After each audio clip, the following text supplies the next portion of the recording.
Announcement.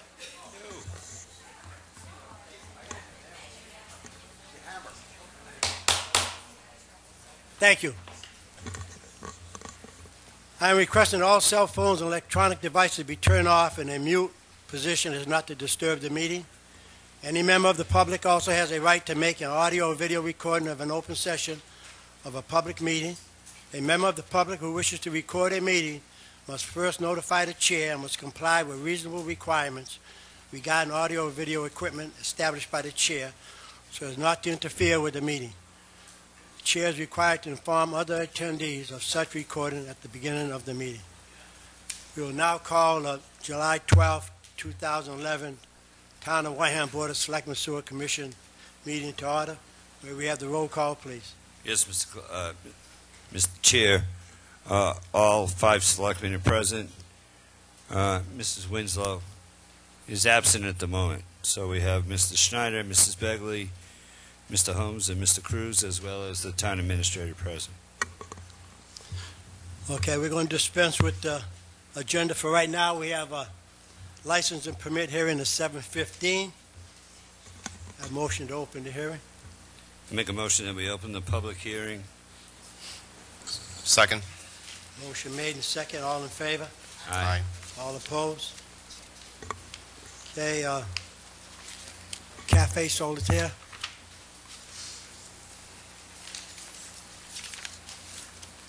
I probably pronounced it wrong, but go ahead.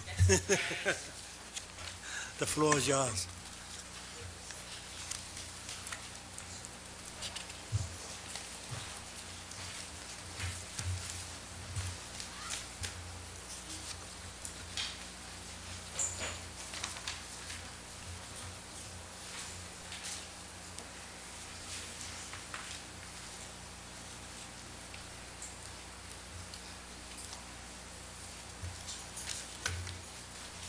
Hey, you want to give us a brief? You don't want to? Okay.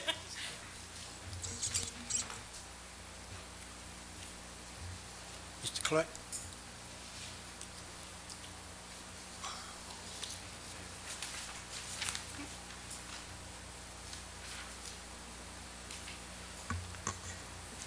Mr. Clerk? Tell us about Cafe Soleil. Cafe Soleil is going to... You don't have to speak up. You're competing against the window fence. You can't hear. Yeah. Can you hear me now? Oh, yeah. More? Yeah, good. Now? Mm-hmm. Okay. We're going to be serving a very affordable, uniquely traditional menu in an casual, upscale atmosphere, which means fine dining without the attitude and without the cost. Mm-hmm.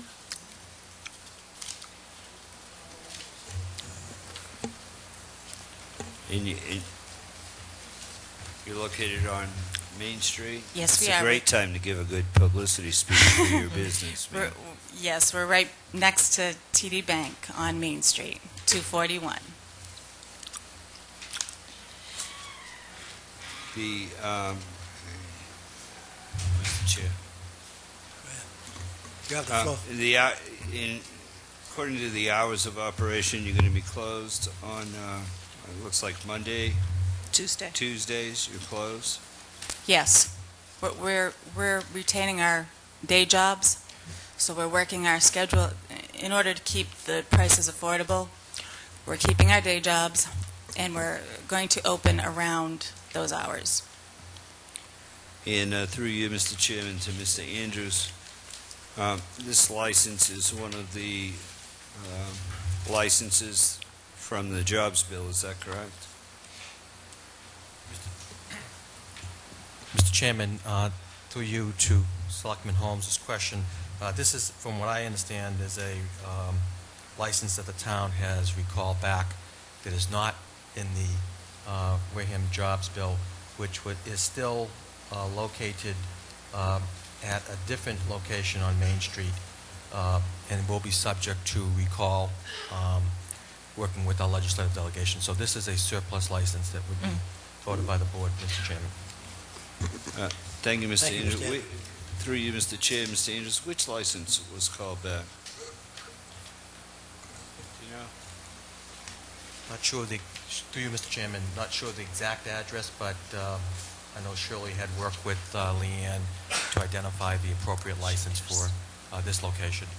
At one time, this was the location until the individual who previously owned the site indicated that they were not interested in the Wareham Jobs Bill license and notified the town as such.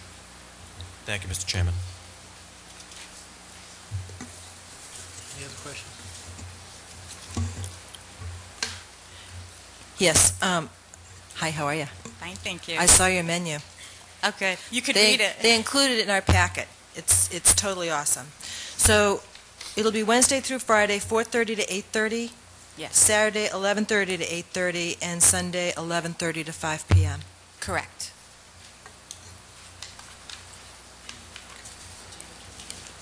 Mr. Chair, to you and the board, let the record reflect that Mrs. Winslow is now present. I don't think we heard you. Mr. Holmes? Speak up. I'm sorry, Mr. Chair. Let the record reflect that Mrs. Winslow is now present. So noted. And I would make a motion that we approve a year-round common victual all beverage license under the provisions of Chapter 138 to Hunt LLC, doing business as Cafe Soleil, Lee and M. Hunt, manager, 241 Main Street, Wareham, Mass. Second. Okay.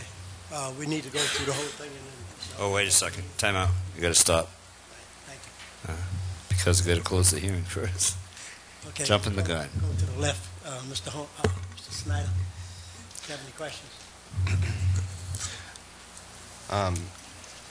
Mrs. Hunt, I'd just like to say this is exactly the type of business we need back on Main Street, and I look forward to Can't hear you. sampling your menu. Thank you very much. And I do have one question for you. In wishing you success, I hope that going forward, your hours of operation, you'll be very successful enough that you can extend your hours of operation, possibly bring some additional That's what we're employees. hoping. We're hoping volume will take over and we can give up our day jobs and we can focus completely on the restaurant. That's great. Mrs. Winslow? I don't have any questions, but I wish you a lot of luck. Thank you very much. Okay, if are there any questions from the audience? Speaking against or for it? Hearing none? Make a motion to close this portion of the hearing. Second. Motion made, seconded, all in favor? Aye. All opposed? 5-0-0. And at this time, I'd like to make a motion that we grant a year-round common victual all alcoholic beverage license under the provisions of Chapter 138 for the year 2011 to L.R. Hunt, LLC, doing business as Cafe Soleil, Lee and M. Hunt, manager, 241 Main Street, Wareham, Mass. Second. Motion made and second. All in favor? Aye. Aye. All opposed? 5-0-0. Thank you very much. Good luck. One more question. Okay. When do you open? As soon as we can. Since we have you right there, we'll go right into the next one, Mr. Holmes, on B.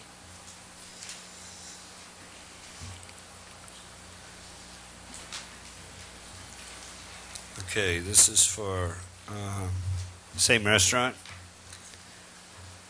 For the common victuals, just the regular common victualers license to operate under the provisions of Chapter 140.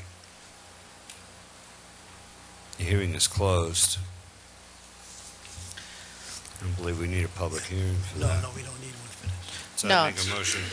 I make a motion that we approve the application for a common victuals license for L.R. Hunt LLC, doing business as Cafe Soleil, Lee and M. Hunt, manager, 241 Main Street, under the provisions of Chapter 140 of the Massachusetts General Law for year 2011.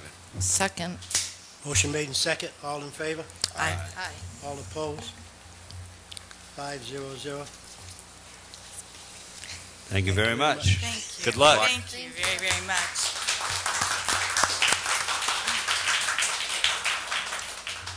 And next, Mr. Chair, we have a request for use of town roads in the use of Lopes Field by the Wareham Police Department for their National Night Out celebration.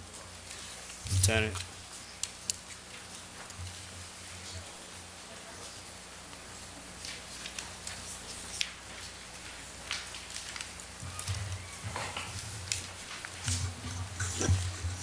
Okay, guys, if you wouldn't mind to talk to us about the event and of course, your request for the road closing. Yes, on August 2nd, we're going to have our second annual National Night Out, and we're hoping the town participates with us.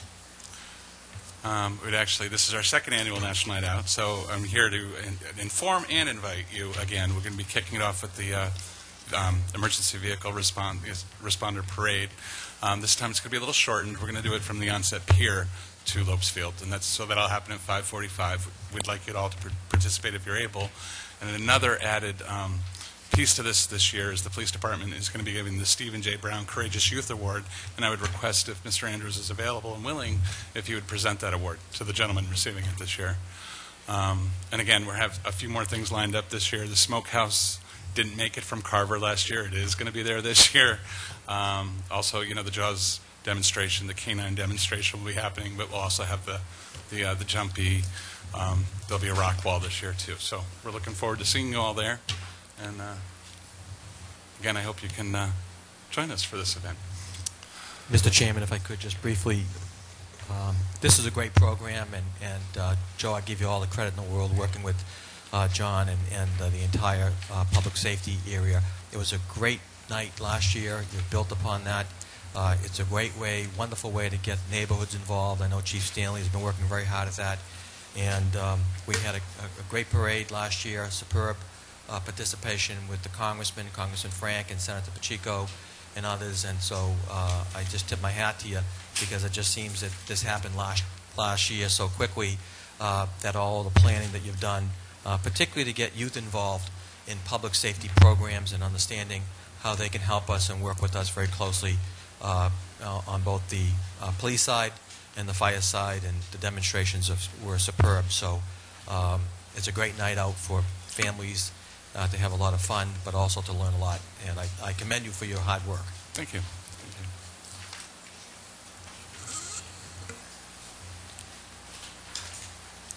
Mr. Chairman, through you. Questions? I don't have a question. I just actually have a statement as well. I attended the National Night Out event last summer. It was absolutely fantastic.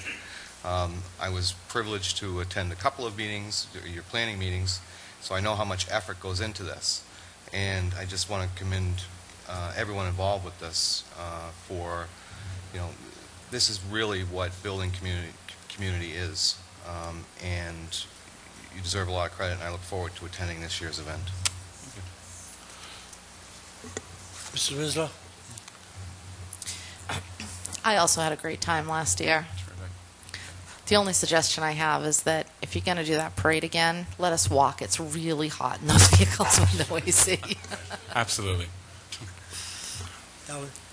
I attended last year as well, and it was absolutely fantastic, and it was really well attended for the first year, so I'm really hoping that we have even more people. And we kind of discussed this some weeks ago. How many hot dogs did you go through last year? Well, actually, I think they brought 1,500, and the Wareham Lodge of Elks is committed to 1,200. So if anybody's got some extra hot dogs, I'm sure they'll go.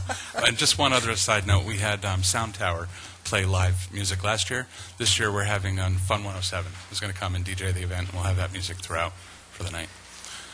And the Wareham Police Department has a very limited supply of children's car seats available. They're going to be available first come, first served, because it is a limited amount. But anybody that's bought a car seat recently will recognize that there's a great opportunity if you're in need of one.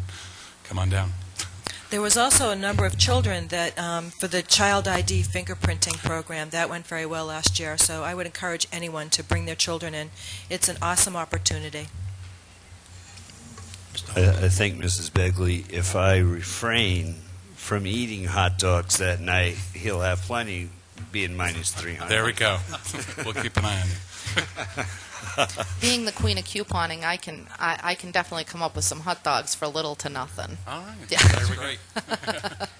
Mr. Chair, I'd make a motion that we grant the request for use of town roads in the use of Lopes Field by the Wareham Police Department for their National Night Out celebration to be held August 2nd from 6 p.m. till 10 p.m. Second. Motion made and second. All in favor? Aye. All opposed? 500. Thank you all. Thank you very much. Thank you very much. Thank you. Good They luck. gave some good demonstrations, too. You all need to go because you'll be impressed. Thank you. There'll be some nice surprises this year. You'll enjoy it. Thank you. Thank you. Mr. Chair, next up we have the request of use for town roads in the band shell on September 11th. Care Rudy Santos on the in the Remembrance Committee. Rudy, thank you. Come on up. If you wouldn't mind just introducing yourself and giving us a description of your event, please. Good evening, Mr. Chairman, Town Administrator, Chairpersons. I sent some paperwork to you to take a look at the beginning of what will be the 10th anniversary of 9/11. On the first 2 weeks after 9/11, we did a memorial in Onset with Winter and the fire department, the police department. We must have had at least 200 people there with very little notice. This year, we really want to extend it and have more people. We're looking for anyone who was a veteran of the Afghan-Iraq war to come forth, and we will recognize them. We will recognize the first responders and make Onset proud.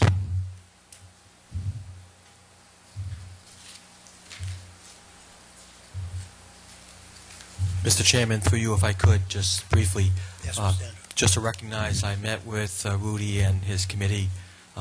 This is a superior planning event, and it has, I think, all of the ingredients for the right reasons to obviously take a step back and to recognize what happened on 9/11 and to also bring a great level of awareness as to what the committee is looking to do, which I believe is very positive for the community, and I fully endorse it, and I'm going to help the committee do whatever they can do from the town administrative standpoint. And I thank you, Rudy, for your hard work. May I just say that Onset Fire Department, the Police Department, the Harbor Master, Winter, who is on the, what are you titled? The Prudential Committee in Onset will be helping us out. And we would like to see all of you there that evening. It will be a wonderful evening to celebrate what happened in 9/11. Also, my dear friend. Any other questions from the board? Just to clarify, Mr. Chair, this Day of Remembrance is Sunday evening, September 11th, from 6 p.m. to 9 p.m. And this will be a procession, or is that right? Mm-hmm. So this would go from Dudley Brown down to Onset Banshell. I was there after, it was 2 weeks after, and it was at least 200 people there. At least. And it was a candlelight vigil, and we had EMTs there, the fire department was there, the police department. There were a number of people in Onset. There were a number of people in Onset and in Wareham that lost loved ones Yes. on those planes. Mr. Holmes? I did. Mr. Snyder? I would just, I'd like to thank you for remembering and doing this for the community. I think it's very important. Thank you, sir. Mr. Winslow? I just want to commend the three of you for seeing a need and organizing something like this. When we think about 9/11, I think we often see the visions of those planes and the resulting tragedy and the thousands of lives lost. But really, what 9/11 is a symbol of courage. People ran into those buildings to save lives because they were courageous, and I think that this event focuses on the courage and the inspiration that those folks that gave their lives are. So I hope it goes well for you. I know it's going to go off well. Yeah. We know that it's going to. Well, with Winner, I don't mean to. yeah, with Winner and Sandra on, and Yes, you that's too, right. but We definitely want to honor our first responders. I want to thank you very much for taking this on. And it's like the old saying, least not we forget. And we need not to forget. We have a lot of veterans in both wars, so thank you very much. Thank you. At this time, Mr. Clerk. I make a motion to grant the request for use of town roads and the use of the band shell, onset band shell by the 9/11/2001 Remembrance Committee, care Rudy Santos, 53 Main Street, Wareham, for their 9/11/2001 remembrance. The parade will begin at Dudley Square through Onset Pier and end at the band shell on Sunday, September 11, 2011, from 6 p.m. till 9 p.m. second. Motion made and second. All in favor? Aye. All opposed? 5-0-0. Thank you very much. Thanks. Thank you.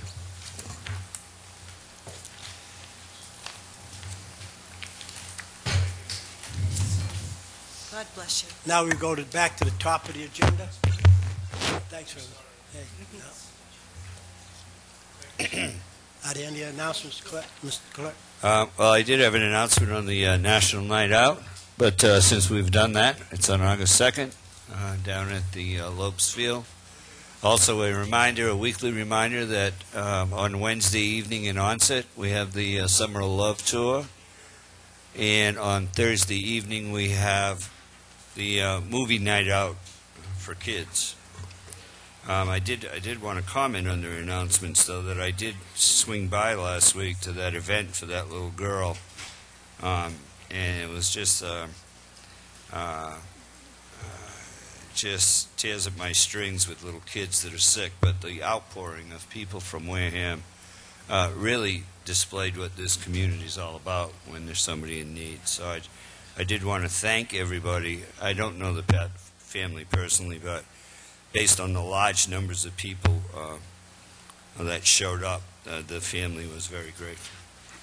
Mr. Chair? Yes. Can I just add to what Mr. Holmes said? I was also there, and it was packed inside and outside. There was barely any room to sit, but I did have the opportunity to meet Haley's mom and talk with her briefly.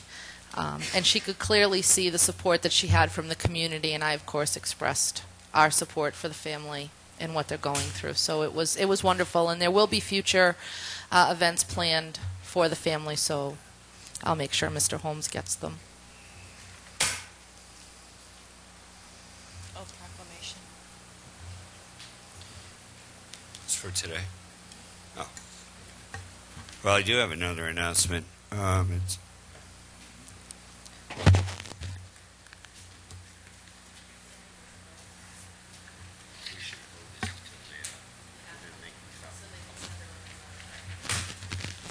I don't have another announcement. At this time, Mr. Chair, because we had to skip on the agenda to do the licensing, it's now time for citizens. Well, let me ask the other board members. Anybody else have any announcements before we move on? Then at this time, we'd entertain citizens' participation. Anybody for citizen participation? One in front, Larry?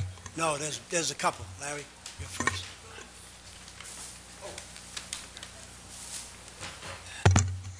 Good evening.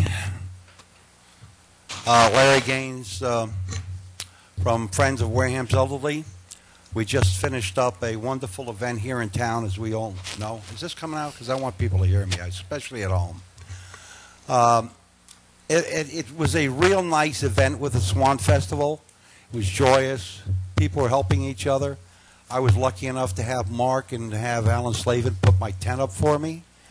We had a bunch of people volunteer to help the Friends of Wareham's elderly grow. And that's been a first for us. We're in the time frame on the refrigerator and the freezer combination. About 80% of the project is ready to go.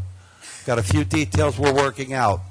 And 4 or 5 years ago, I did come up here with 2 empty bags, and I requested food for our pantry. And tonight I have a more fun thing to do. We had a contest.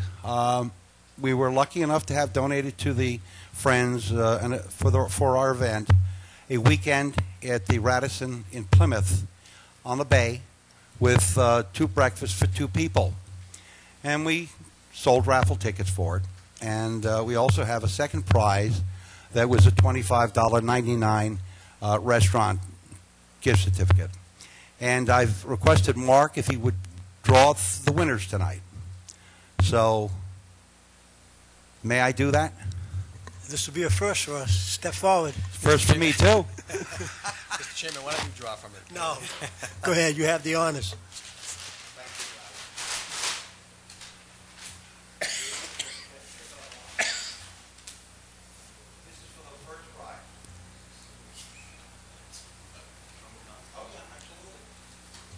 Mr. Chairman, through you to the listening audience and audience here tonight, Eileen Haley, I won't give out the phone number, but ticket number 764, Eileen Haley is the winner. One more? One more is for the second prize, which is the $25 gift certificate through you, Mr. Chairman, to a Carol Coffee. Carol Coffee, number 334, Carol Coffee. Congratulations. Thank you very much. And thank you for making a versatile board up here. Thank you. Thank you, Larry. We're going to go the second person behind Larry.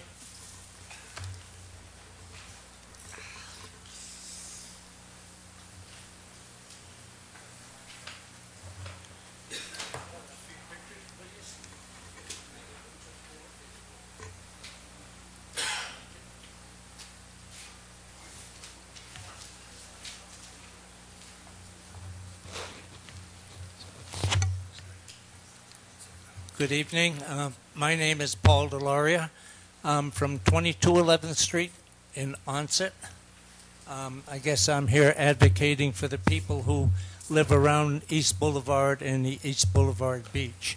Some of the pictures which I am passing around to the board were taken last year. Some of the pictures were taken this year. There's not too much difference other than the erosion around the drain pit is getting a little bit more severe than it was last year.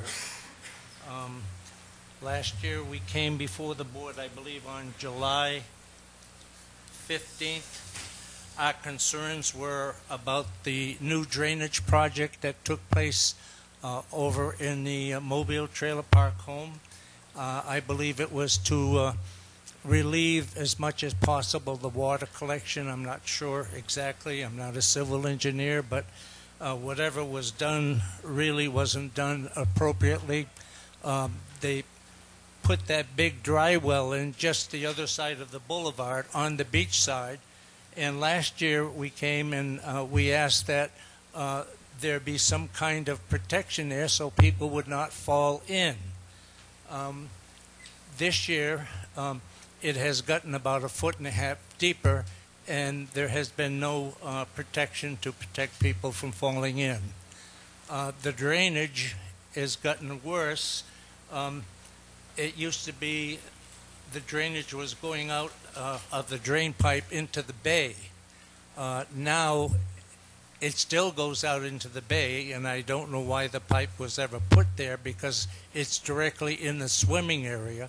It was supposed to go out on a 45-degree angle between the boating area and the swimming area. The board last year said that they might think about correcting that situation. It hasn't been corrected. You can't even walk down there. There are gullies in the beach area anywhere between a foot and a half deep. It's a situation I think you can only appreciate if you go over and look at it at low tide.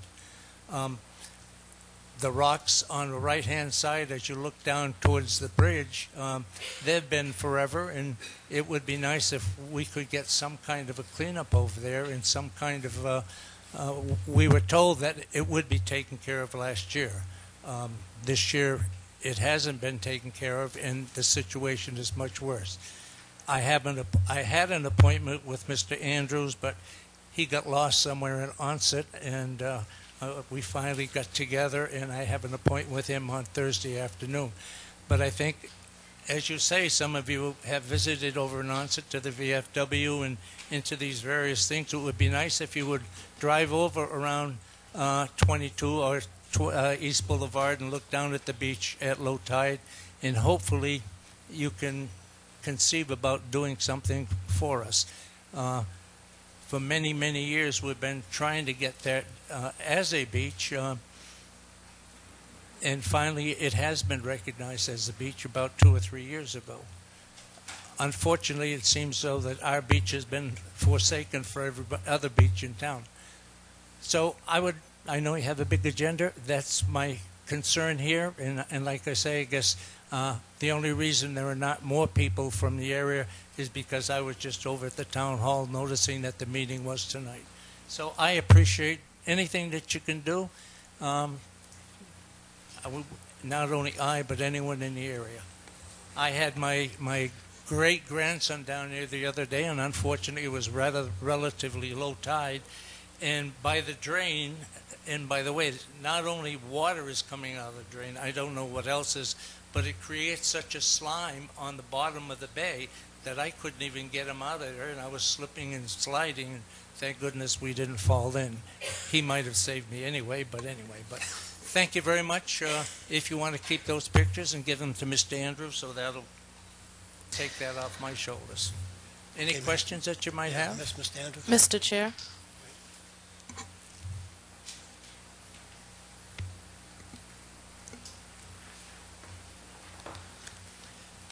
That Mr. Chairman, drive I will.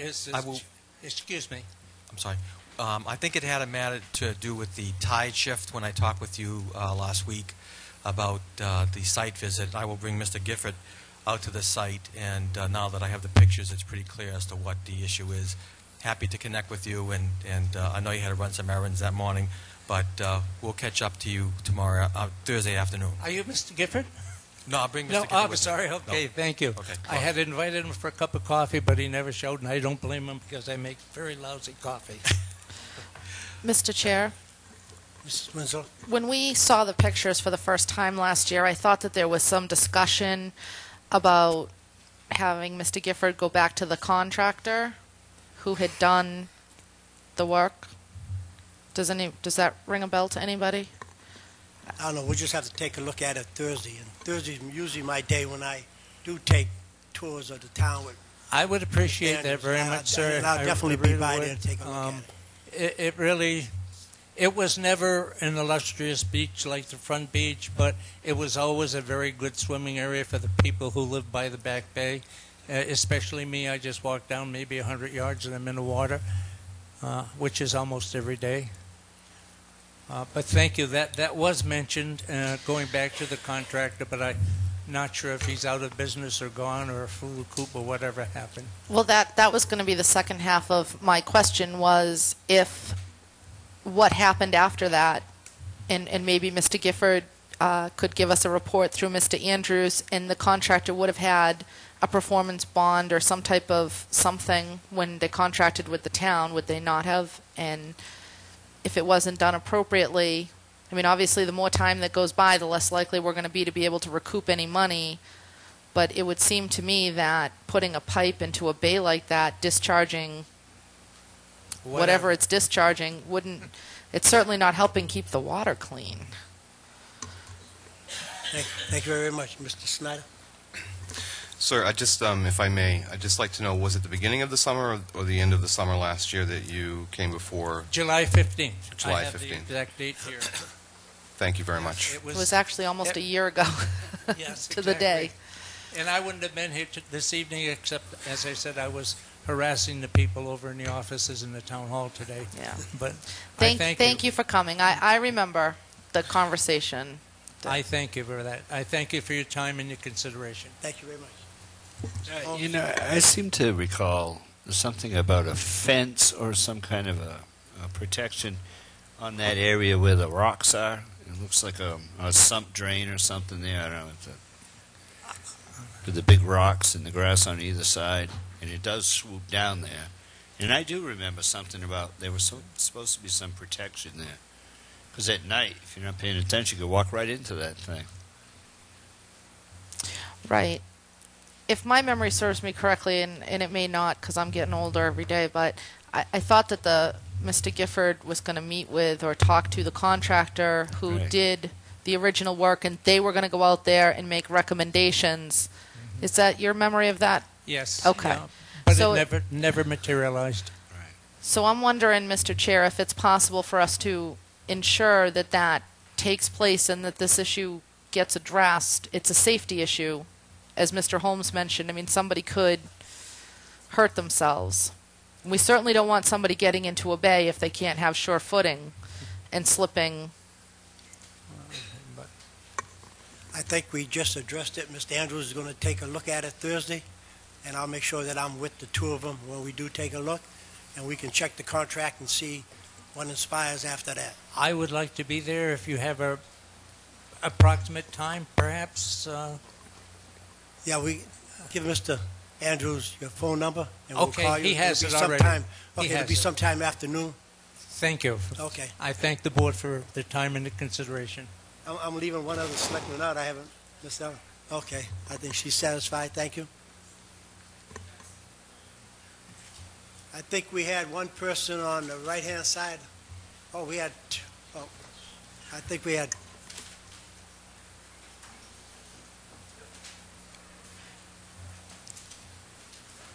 State your name and address. My name's Dave Willis, 13 on Hannah's Lane, Onset.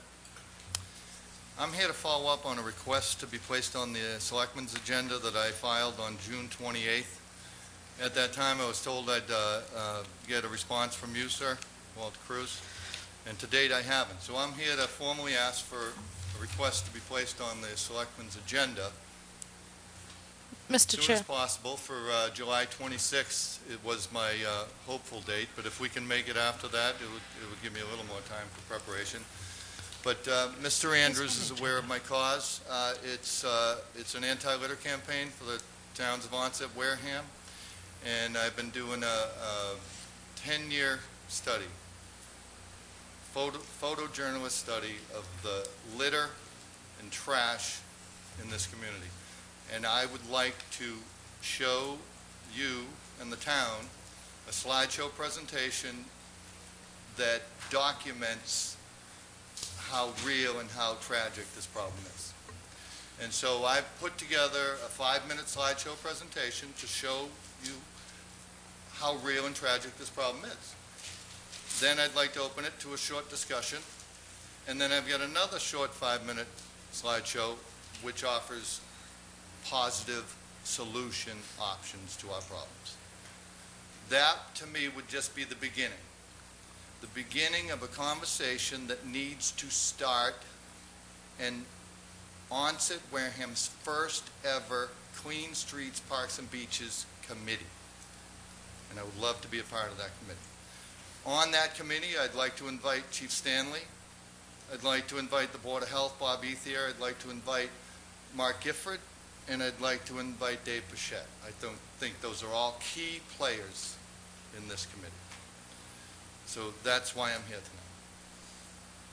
tonight, to follow up on a request that I haven't heard anything about. But I did hear from Mr. Andrews' office, or Board of Selectmen, and I was invited to the leadership team last week, which I hope to continue to be a part of, to stay in touch with all the department heads, which is very vital to this cause. So not only do I want to be part of the Clean Streets, Parks, and Beaches Committee, which I think is a great name, but I would like to maintain contact with the team leadership so that I'm involved with the police chief and the, like I said, the Board of Health, Conservation, and Maintenance, which together, along with the volunteers in this anti-litter campaign, will produce long-term results to our trash litter problem to make positive changes for generations, so that when we're all gone, it's still going to continue to have a positive impact on our community. Because I feel as though this trash litter problem, outside of crime, is really one of the biggest tragedies this community has to deal with. We can go to other communities as close as Buzzards Bay, as close as Marion, and I know we have a population difference and a different dynamic, demographic, and so forth, but everybody knows we have a trash and litter issue in town. And it's not about pointing the finger at municipal maintenance for their inability to do a job that they can't possibly keep up with. That's not what we're here.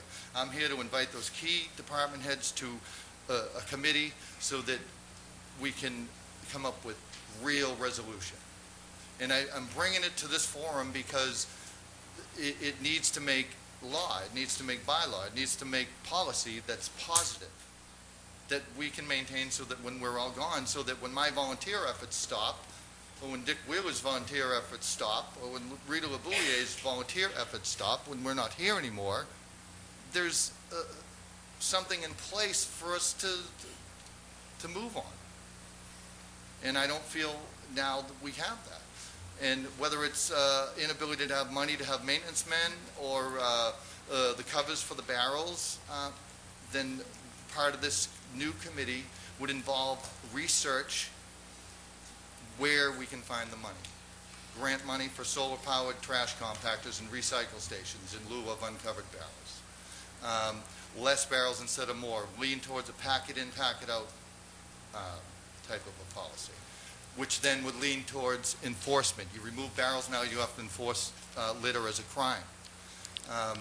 And I know that sounds foolish, but if and when you invite me to be part of this agenda and move forward, you will share the impact of this slideshow and hopefully be humbled to the point where we move in that positive direction. I want to thank you for your 10 years of maintaining records. It would be nice with all your videos if we could find out who's dumping the trash where. But anyway, I think you made the first great step by getting up with the leadership team. Absolutely. Because all your key players right now are on that leadership team, and they have meetings, I think it's every Wednesday. Tomorrow. And, you know, that would be the best way to go. And I think you made the first step, and Mr. Andrews is helping you out. And I think we can get all the information we need, and we can make a presentation. But you know, But we have limitations on time, so. Right. I'm asking for 30 minutes of the board's time at the next selectmen's meeting. Not Well, okay, we have to look at the agenda and make sure that we get you on, and it'll probably be later in the day in the meeting. Okay, thank you very much and appreciate As long as I'm heard, I believe that what I have needs to be seen in this forum, so that Okay. we can move it to the next it. forum. We will put you on, and we'll have a spot for you. Thank you very much. On July 26th, should I We wait to hear? will put you on. I'm not giving a date yet. I'm going to look Okay. at the agenda, All right. but you will get on. Thank you very much. All right. And continue going to the meetings that you are going to, because all the Absolutely. key players are right there.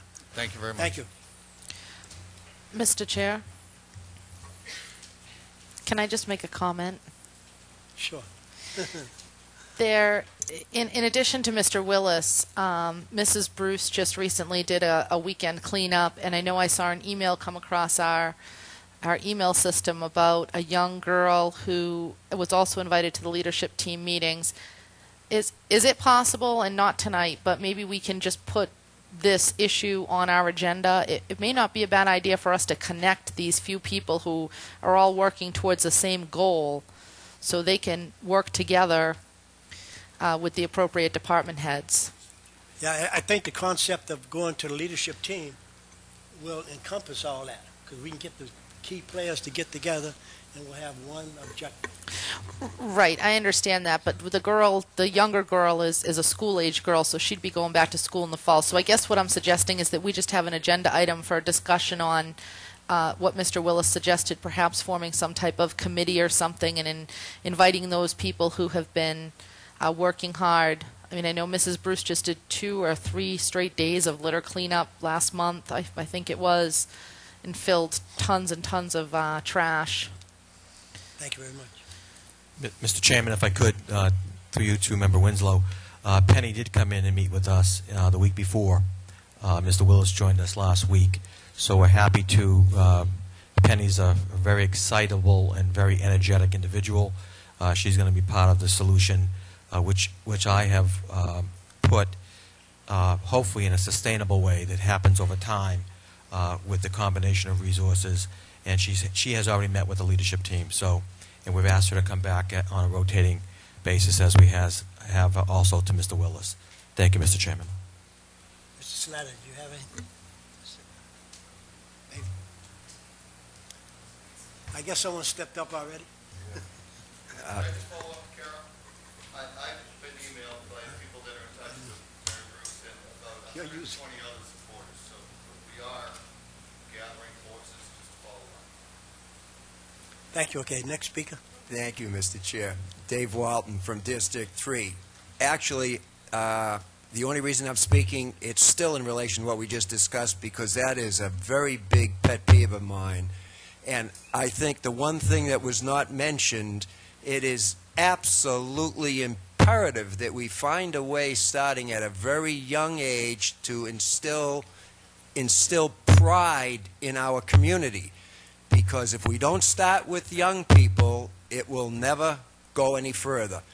I am tired of seeing the streets in the condition they're in. It's not the town's fault for not cleaning. It's the town participation in creating the mess. Now, I'll tell a very quick story, and I don't want to take up too much time. I play a lot of golf down the Cape, and last summer I left a restaurant called Chapin's down in Dennis.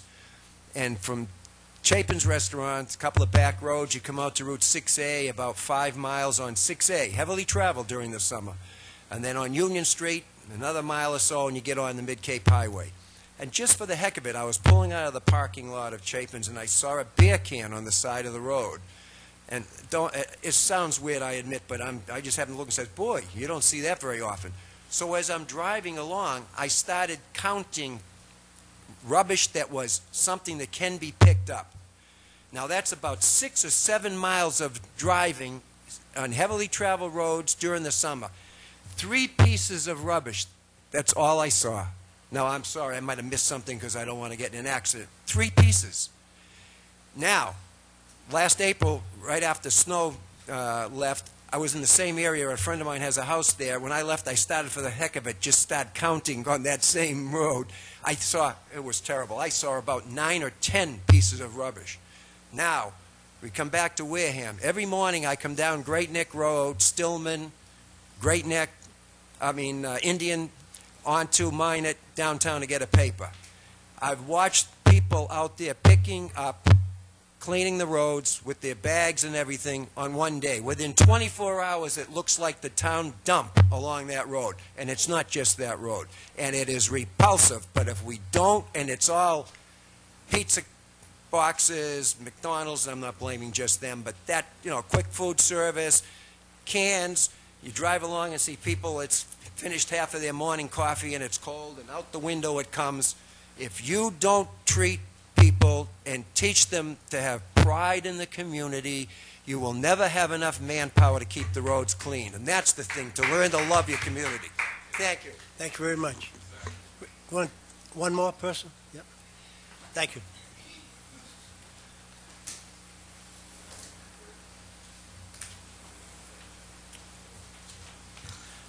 Mike Flaherty, can you hear me? Hello? All right. Yeah, okay, that's good, Mike. Mike Flaherty. I'm here today, as I am from time to time, to just get some answers and clarification to. I'm here as I am from time to time to just get some answers to some questions I have, given some conflicting things I'm reading and such.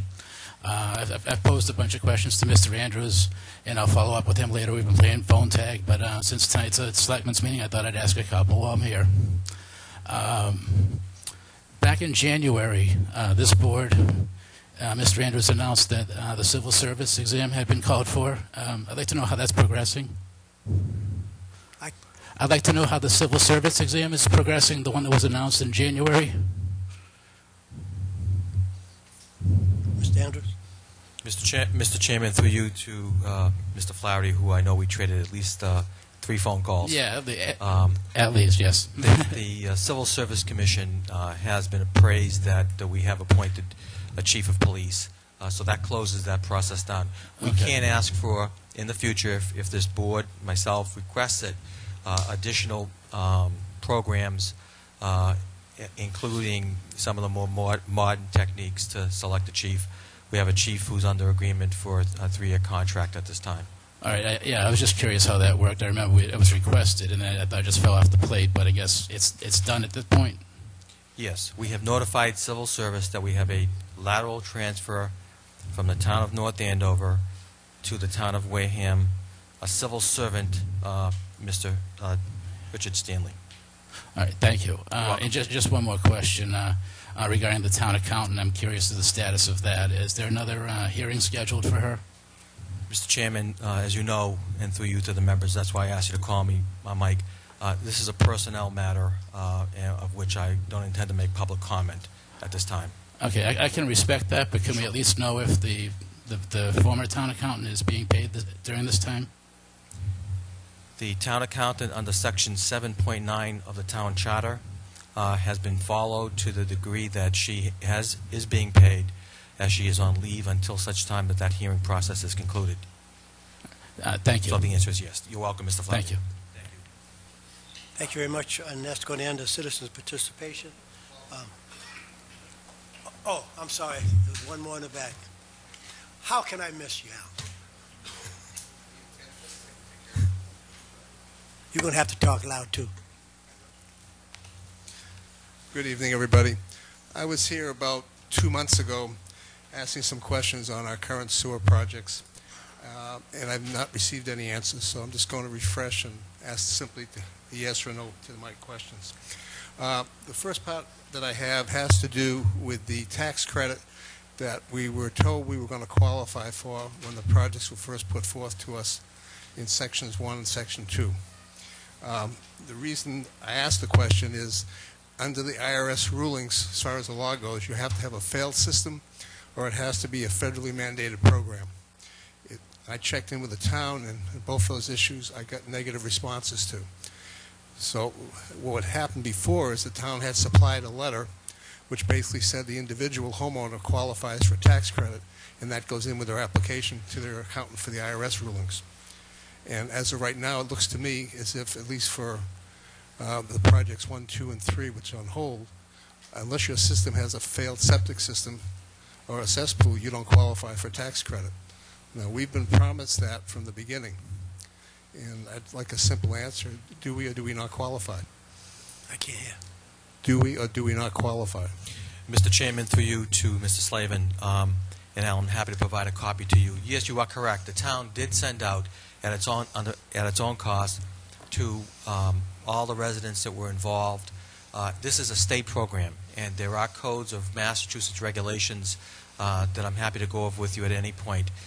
There are specific details that are required under the state program in order to qualify for this program, and it is on an individual case-by-case basis. Happy to provide you with a letter. We're trying to avail all of the residents that were impacted by the sewer work, and that letter went out to all of the individuals, and it was very, very clear. It does have to do with the individual and their tax status, and also meeting the state program under the regulations that were put forward. Alan. Well, again, my question is, do we or do we not qualify? We were told up front ahead of time, because we never had a chance to discuss where the project went or how it worked, because we've been told from as long as I've been involved, that this was a mandated program. And the town is on record now as being not a mandated program. Mr. Chairman, through you to Mr. Slavin, it was on case-by-case individual basis, depending upon the individual circumstances. It was not presented to us that way, sir. Well, I can provide you with a copy of the letter in the morning, Alan, if you'd like. What I'm getting at is we were under the impression, as a group of people, and there's quite a few, that we all qualified for tax credit. And now we find out we don't qualify. I'm not the only one. I'll provide you, through you, Mr. Chairman, with a copy of the letter. It is very, very clear that it is on case-by-case. I'm not sure who made the commitment that everybody would qualify for the state program. That was done during the meetings with CDM, and I believe it was John Sanguinet who actually made the statement, and it was continued after that as well. Once again, I'm happy to review that with you, but the letter that we sent out most recently, that Susan Green sent out on behalf of the state program, was to avail individuals on a case-by-case basis and encourage those individuals to talk with whoever prepares their taxes for years that would possibly qualify for this. Okay, so do I understand then basically the original statement that we were told we all qualified no longer holds? Is that the case? Mr. Chairman, As far as I can hear from where I'm sitting, it's a case by case. So you're saying everyone qualifies? It's a case by case situation. And he will get you the paperwork in the morning, and then we can have our attorney look at it. But thank you very much, Al. Mr. Clerk.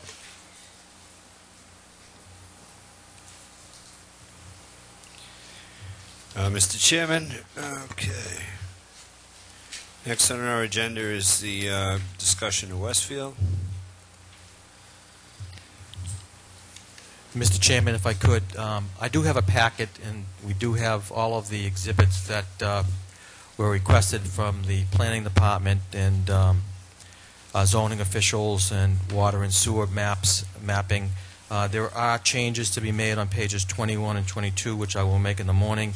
But to stay on track, I wanted to provide the board with an update that we have the appropriate exhibits, including site plans, existing conditions, zoning map, water map, sewer map, and I will put a copy of the updated plans in the board's boxes for the morning to save paper, and process this according to the schedule that we talked about at the last meeting, Mr. Chairman. Thank you very much. Any questions from the board? No, Mr. Chair, I just want to make sure that we're on the timeline that we voted on not 2 weeks ago. Are we on that timeline or not?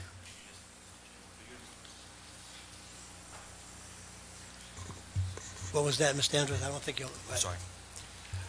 Yes, we are adhering to that schedule. That's why there's a marked-up draft in your packet, once again, with some of the site maps that a little large at the copy, but I'll make sure that we have those copies in your board packet in the morning. Thank you, Mr. Chairman. We're scheduled for the bids, present the RFP for bidding next week, I believe it is, next week. A release on the 19th, and the bids back to the town on August 31st, from my notes, Mr. Chairman. With a... Right, so next Tuesday, we're supposed to be sending it out, right, and then it comes back towards the end of August. That's correct. With a bidders conference in the mix. Very good. Now, looking at this schedule here, it says the conference is September 17th. You're going to have to update all that. Okay. Thank you. Yeah. Mr. Clerk, we'll go right into the consent agenda. Authorization to sign bills and documents. I have 2 bills.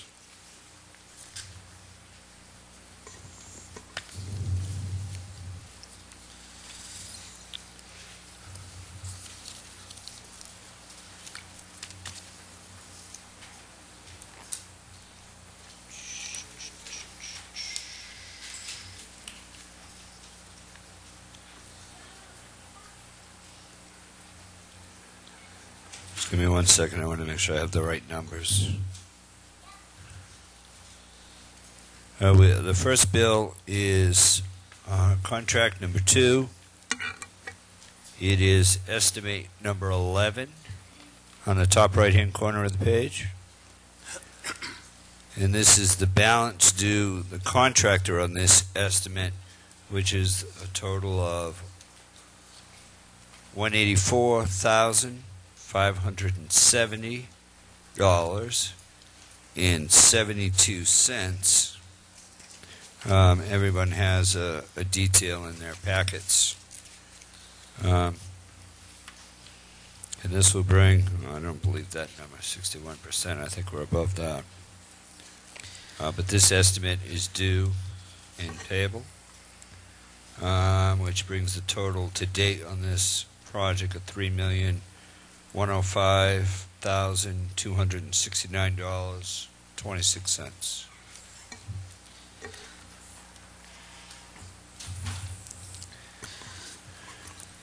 That a motion? No, I'm just announcing what we're talking about. If you'd like to, you want me to make a motion and then allow questions, I do. or you want to have questions first? What I'd like to do is have indulge with Mr. Gifford. Just want to make sure, because his signature is on this, to make sure everything is A-okay.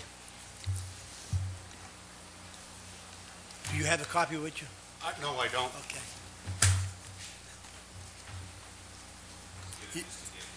Yeah, you might as well give them both copies.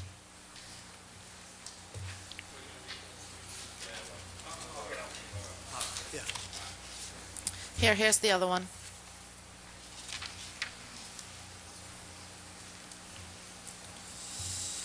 Okay, Mr. Gifford, if you just, run down the requisition, the total contract sum, and just state what we have.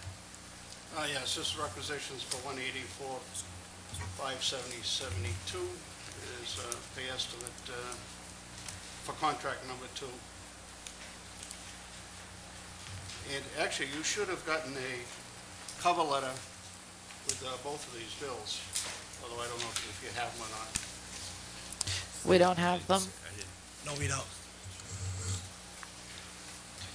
Because there's a detailed cover, when they're sent over to town hall, it's a detailed cover letter that's sent with them.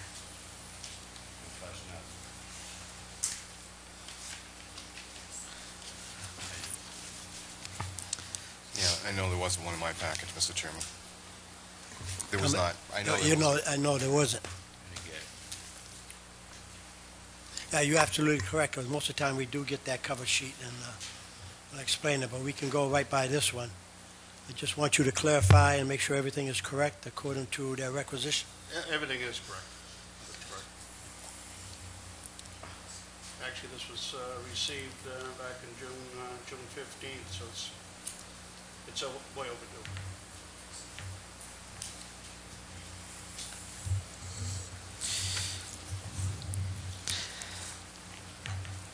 Mr. Chairman, Yes, ma'am.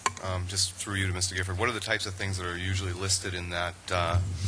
What are the types of things that are usually listed in that summary? It's a breakdown of the work that's been completed, the percentage. Okay. I do have a question. Go ahead, Mr. Snyder. I'm looking at a change order for, and it says water main change as a description. That's correct, yeah. Which page are you on, Mike? Page 6. Bottom 2 lines. Yeah. The water main change, that was through the Wareham Water District, voted on with the board. Gioso did the work. That was water main for Oak Street, but yet the district funded it. So it's a no-cost change order to the contract, but it was run through this contract. Okay. And actually, I'm just going by memory, I think the district pledged $200,000 and the water main committed, I want to say like 156. We ended up taking more monies off the contract through the water main change.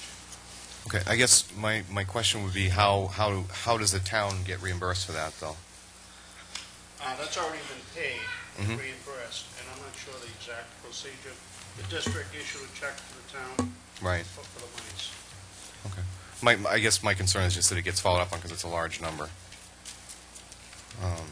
there is another change order there, and that's the Oakdale drainage, and that was put under Chapter 90s. So that's a no-cost change order to the project also. And I did misspeak.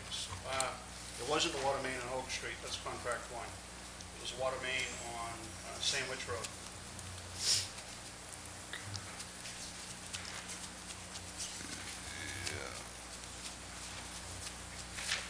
Now that, on that change order number 2, the 132, do you recall what that was? Or Yes, that was the drainage on, Drainage. in Oakdale. Okay, because the 193, as Mr. Snyder specified, when you do look at number 6, page 6, it does have the same amount. Okay, I see the Oakdale drainage system. Okay. Stand Yes, corrected. if you recall, Mr. Chairman, that's when yourself and I rode the project with one of the residents in Oakdale, and they pointed out the drainage issues there. Right, And we okay. decided then we'd take care of it. Okay, thank you very much. Mr. Cruz, and Mr. Gifford, I appreciate your response, but I'm grappling with understanding how the town gets reimbursed through the district, or Yeah, because this, well, let me just back up briefly. This happened under contract 1 for Wall Street. Mhm. And the district came in front of the board, asked if to piggyback on the drainage project to put the water line on Oak Street, or replacement water line. So the district cuts the check for the work. Geosa did the work. The district cut the check to the town, and the town paid Geosa. okay, I understand. Okay. Thank you. Any other questions from the, I see Steve is, Yeah, Mr. Chairman, just a comment on that, and I believe, Mr. Schneider, my memory is really foggy, that goes back a ways, but I believe we actually had a packet sometime months ago where there were copies, and I remember Mike Martin coming in. He was at the sewer meetings with us, and I believe there was even a copy with a copy of the checks and everything to the town from the water district to pay that back. And I think we actually made a few bucks on that. Actually, there was monies left over, Right. and that monies went into the project. Right. I do recall that. I don't have a copy of it, Now, but I do recall. Mr. Chairman, thank you, Mr. Holmes, for the clarification. I also remember that now as well. any other questions from the board? If not, can I have a motion? Sorry. Mr. Chair, I'll make the, are you going to make it, Mr. Holmes, or you want me to do it? I was just going to do that. I got Mrs. Begley circles on here now. I would make a motion to, oh, thanks. You gave him the wrong one.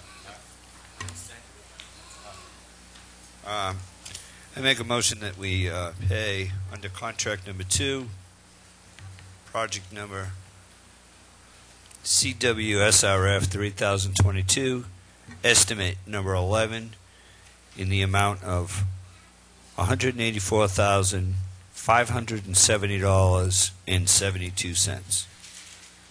Second. Motion made, and second. Yep. No, Motion it was made and Mike second. imitating a girl voice. All in favor? Aye. Aye. All opposed? 500. Mr. Gifford, I assume you have number 2 in front of you, the second bill tonight. This is titled Contract 1. Same sewer project number, estimate number 1616. A total amount of $127,728.80. Mr. Chair, Yes, may I Mr. ask a Winslow. question? Yes. Through you to Mr. Gifford. I thought that we already had the final bills in for contract 1 when we... No. So how is it that you get to be 105% complete? Okay, that's a good question. On page 9, percent completed to date, 105%. Page 9. That's due to the change orders. That's the change orders? That's correct, and there were two, One is, and I misspoke on the water main on contract one, the water main change order was $432,315.99. And then there was another second change order for the Boulders pump station on Parkwood Drive, which is $62,679.75. So that $500,000 is 5% of the contract? So that went over the cost of the contract. Okay. Is it possible to make sure that, and I know this has been an issue in the past, but to make sure that CDM does include those cover letters, because a lot of times that answers are. I'm sure the cover letters were with these. Okay. Where they are or not, I don't know. Thank you. Because that has been an issue in the past. Mr. Chairman? Yes, Mr. Smith. Through you to Mr. Gifford. Just on the same issue, the $432,000 that is reimbursed from the water district. Yes, that's all been reimbursed, and as Mr. Holmes mentioned, there was a surplus of monies left over which went back into this contract also. Thank you. I think my memory doesn't recall 400,000. My memory, I think, is around 120-something thousand. No, that's what I thought it was too, but I just went back to page, the last page where the change orders are, and it's 432,313. It's an expensive name. Yeah, it's expensive.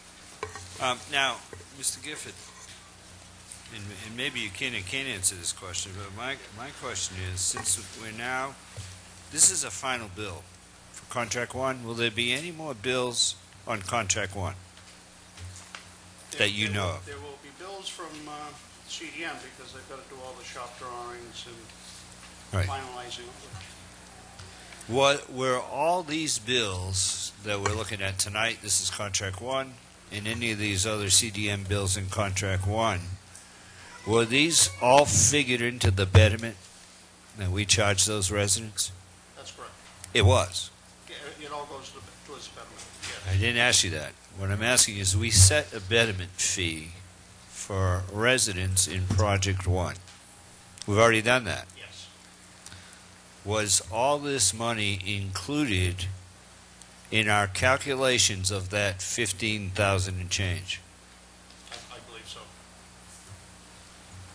I'd have to run that by Mike Julicy, but I don't know. I'm pretty positive he sat right here at the table and he explained that. I believe it was, but can you just, if you wouldn't mind, I'm sorry, get clarification on that? That's what I was wondering too, Mr. Because Holmes. I recall Mr. Sanjanet telling us one evening here, and I've sat through many of his conversations where he said we would not be able to set a fee until all of the bills were in, or we knew the amounts at least. They estimated the amounts. Right. So could you just clarify that that's done, please? Because that's an important question. If it wasn't calculated, this money's going to come out of that fund. I'm sure it was calculated because I can remember Mr. Judici sitting here when he came in and Mr. Sanjanet went over the betterments.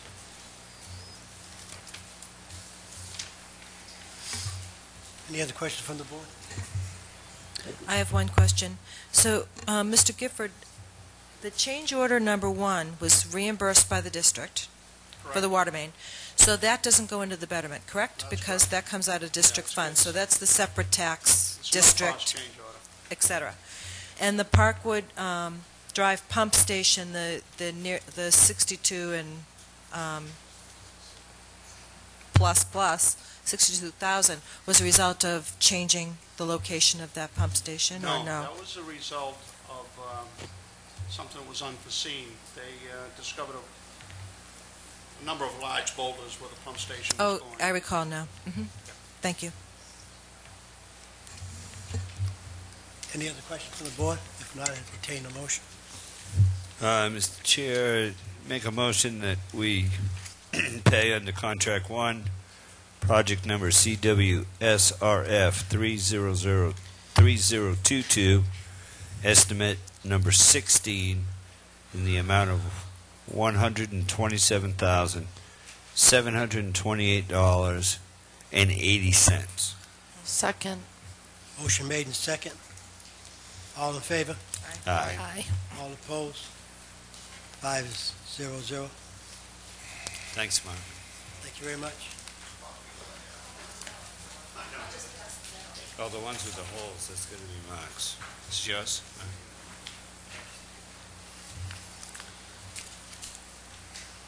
Okay, that takes care of that. And we're on to some appointments, and hopefully we're almost to the end of this road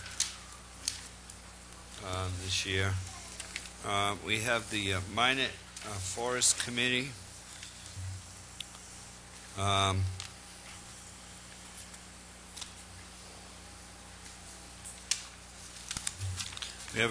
We have Mrs. There we go. We have Mrs. Devlin, who appeared before this board for an interview.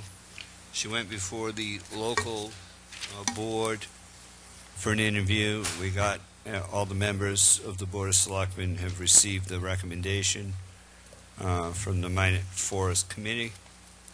So, having completed the process, I would make a motion that we appoint Sandra Devlin to the Minot Forest Committee for a term to expire no later than June 30th, 2016.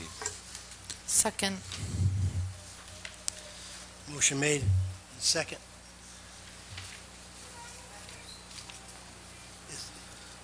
How many? Hang on one second. You have that list? I got it right here.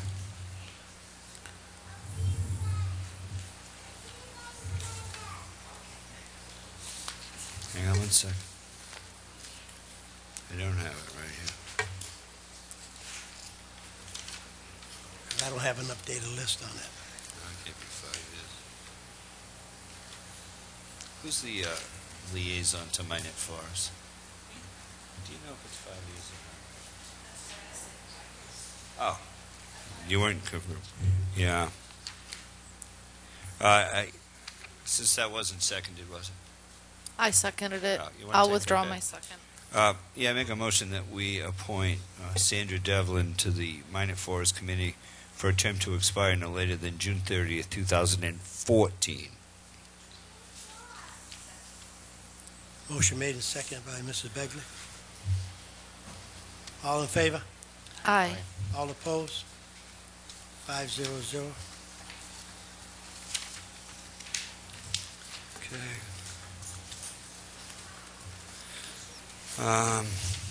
Now we have the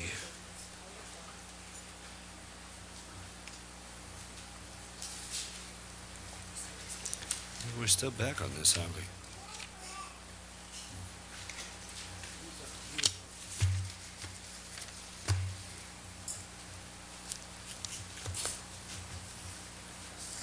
Let me just double check this. You see, it doesn't really say.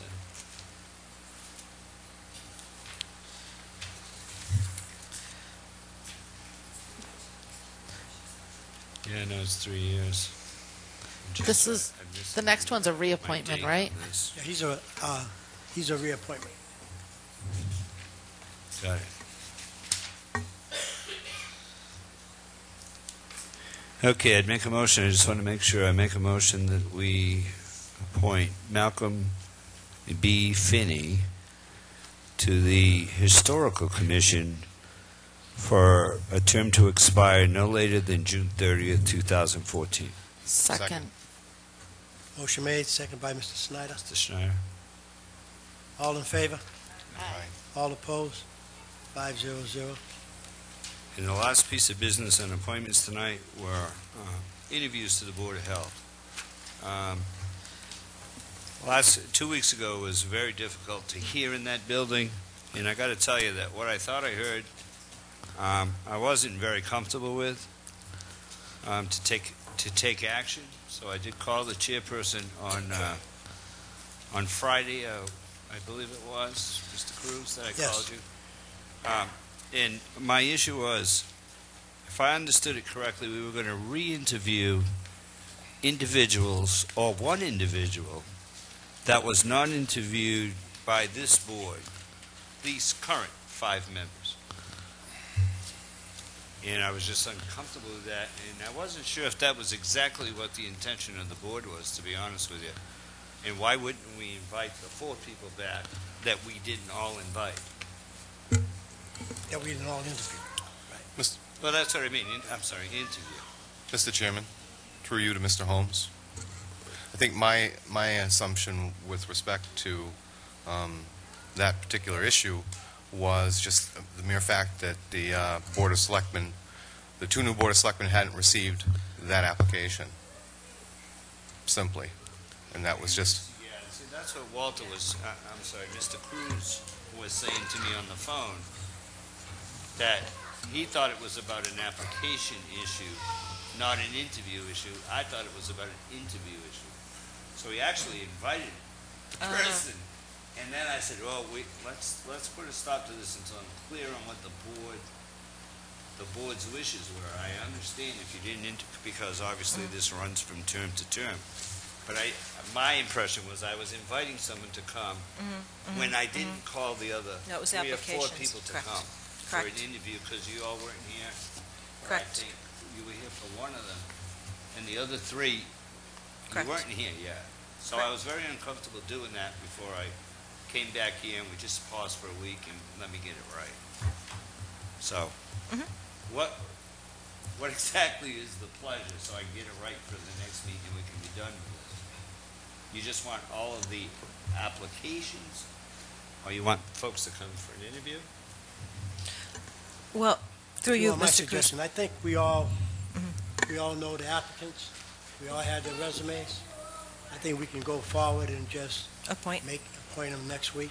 Okay, so I'll get the list, a copy of the qualifications, applications, forward it to the board for appointment or for interviews? Interviews are over. Interviews are over. Yeah, I appreciate your indulgence there. I wanted to make sure I got this right. Well, there's at least one applicant that I don't think anybody sitting on this board interviewed. Oh. Mr. Cruz, I believe, speaking for myself, of course, I think at this point, at this juncture, I have all of the documentation that I need. Mrs. Baker? Yes, I was, as liaison to the Board of Health, I was able to speak to people as they, or be part of the interview process. So that's fine. So at our next regular meeting, we're going to vote on it? So we'll get a packet with the applications and the recommendation that the Board of Health made us a recommendation, correct? Correct. Okay. Well, Mr. Cruz, through you, didn't we all receive the recommendations already, and we've already had the applications? I mean, we can certainly put it off for 2 weeks, or we can appoint this evening. Now, our associate, correct me if I'm wrong, I just want to be sure I have this right. We already have 3 regular members of the board. This is for 2 associate positions. Correct. That are for their 1-year positions. Is that correct?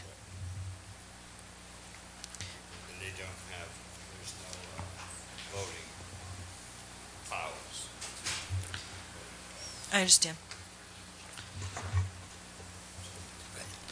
Yeah, that is, but we don't have any information with the, what is it, 5 members that are available for them 2 positions? I'm sorry, Mr. Cruz? There are 5 members, Well, 5 3 applications. There's 5. There are 5 or 6 for the 2 positions. Correct.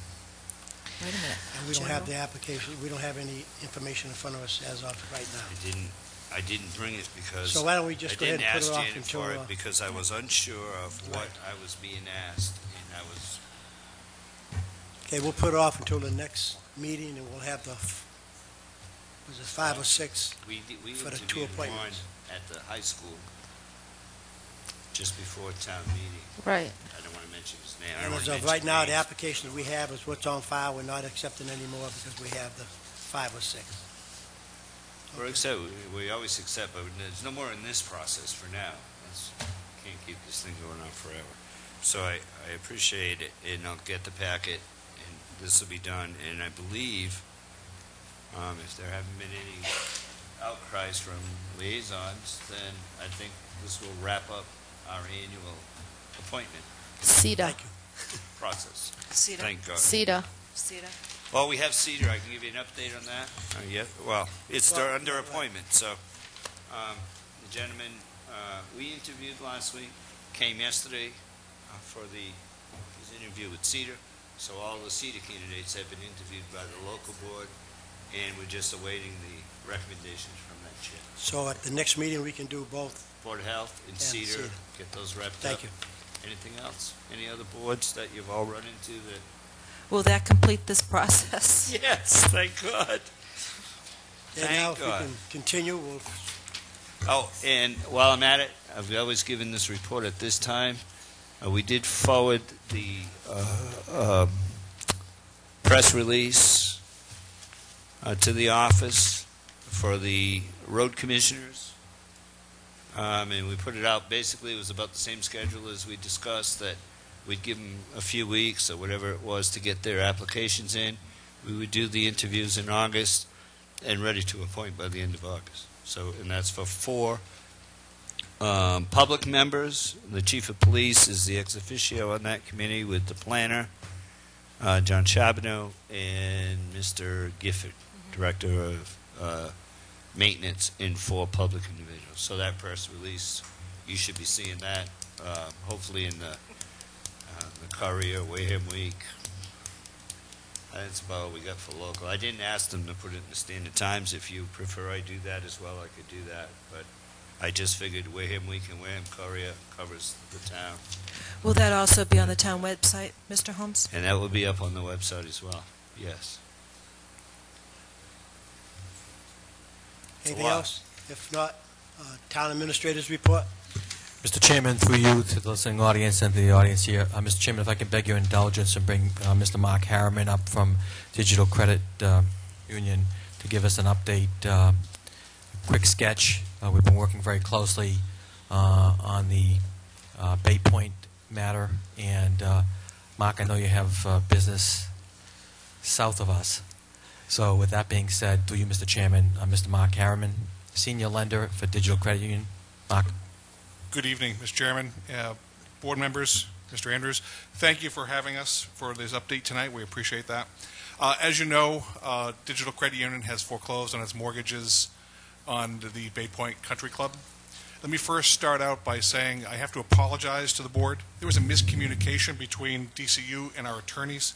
As soon as the town was notified of the foreclosure, Mr. Andrews has actually followed up with our attorney, and unfortunately, that communication did not get to me, so it ended with our attorney. So I do have to apologize. There was a miscommunication there. By way of update, I want to let you know that there are several events scheduled at the Pavilion building, and we have made the decision to honor all those deposits that go along with those events. As far as the membership goes at the golf course, we have also been honoring all of those going forward too. So we want to make this as much of a seamless transition as possible. We're in the process right now of working with our council to have the liquor license for the clubhouse transferred over, and we expect to have that application in within the next 10 days or so, at which point we would hope to be before you for the August 9th meeting for the transition on that liquor license. Going forward, we are trying to transition the financials and get our hands around what's going on. We're actively managing the course through a third party, and we're trying to figure out what's here. And it's a slow process, but we feel that things are going pretty well so far. Does anyone else have any questions for me as to where we're going or what's been happening so far?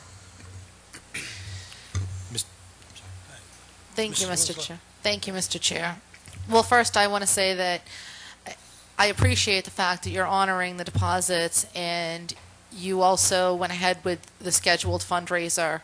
I don't know how familiar you are with the community, but Bay Point was always very generous in that regard to the community, and there are a number of organizations that depend on that generosity. So I just want to say I appreciate that.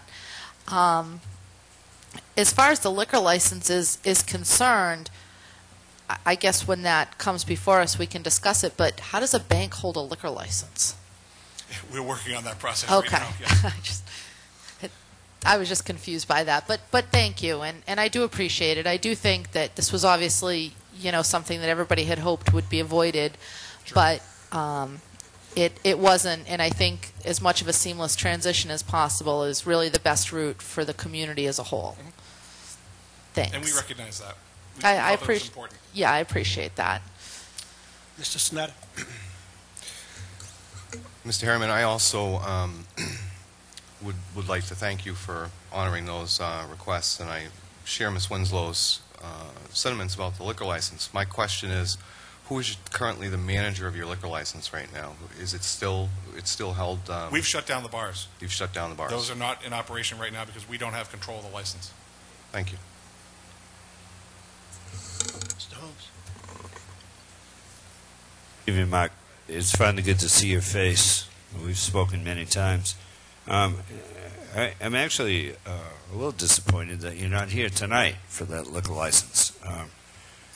You and I have spoken about this several times. It's not that I have to drink, but there are many there on weekends. I mean, the numbers have been. I don't know that I've seen bigger numbers at that golf course. Maybe we should have foreclosed on it years ago. I don't know, but and that's a real issue there. These events are being planned. I was contacted by another person this week in regards to a huge event that takes place there in the fall on the Maloney Toy Drive. Toy Drive. And they're already starting to go out looking for other places. So I think that, again, these are community events that take place, and people started using Bay Point last year. So, one of the issues is to make sure that we keep those people in the fold and coming back, because by then you'll have the appropriate licenses to do that. You do plan on continuing the function business, correct? Yes, and we're in the process of notifying all the event sponsors right now as to the transition and what the process will be going forward. And and I got another call today about actually someone who's looking to do an event there. So would they contact you, or would they contact Dan? They can or out contact the club, or they can Lisa? contact the club directly. Okay. And the manager is on site. And let me also say, as far as the memberships and all the events go, is that we'll be honoring them as long as we own the course. Whatever happens after a transition, we can't guarantee that. But as long as we own this, we will honor those memberships and those deposits. Yes, Mr. Cruz. Hi, Mr. Harriman. How are you? Hi, good, thank you. I kind of had an email exchange with you because I was contacted by kind of a panicked bride through her dad.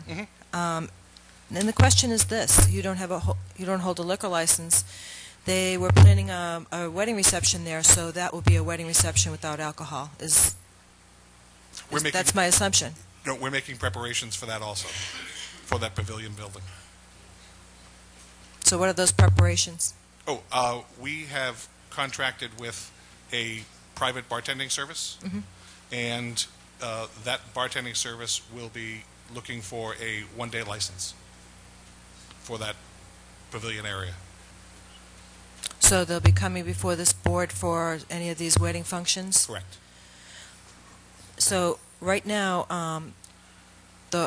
just to clarify, no liquor is being served at all until this occurs. Correct. Until one-day liquor licenses are issued by this board. Correct. So the pavilion had a seasonal license, is that right?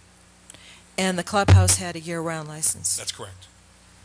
And you're working with council to see who would actually be the holder of that license, since it's generally you're going to have a manager. Which license are you referring to?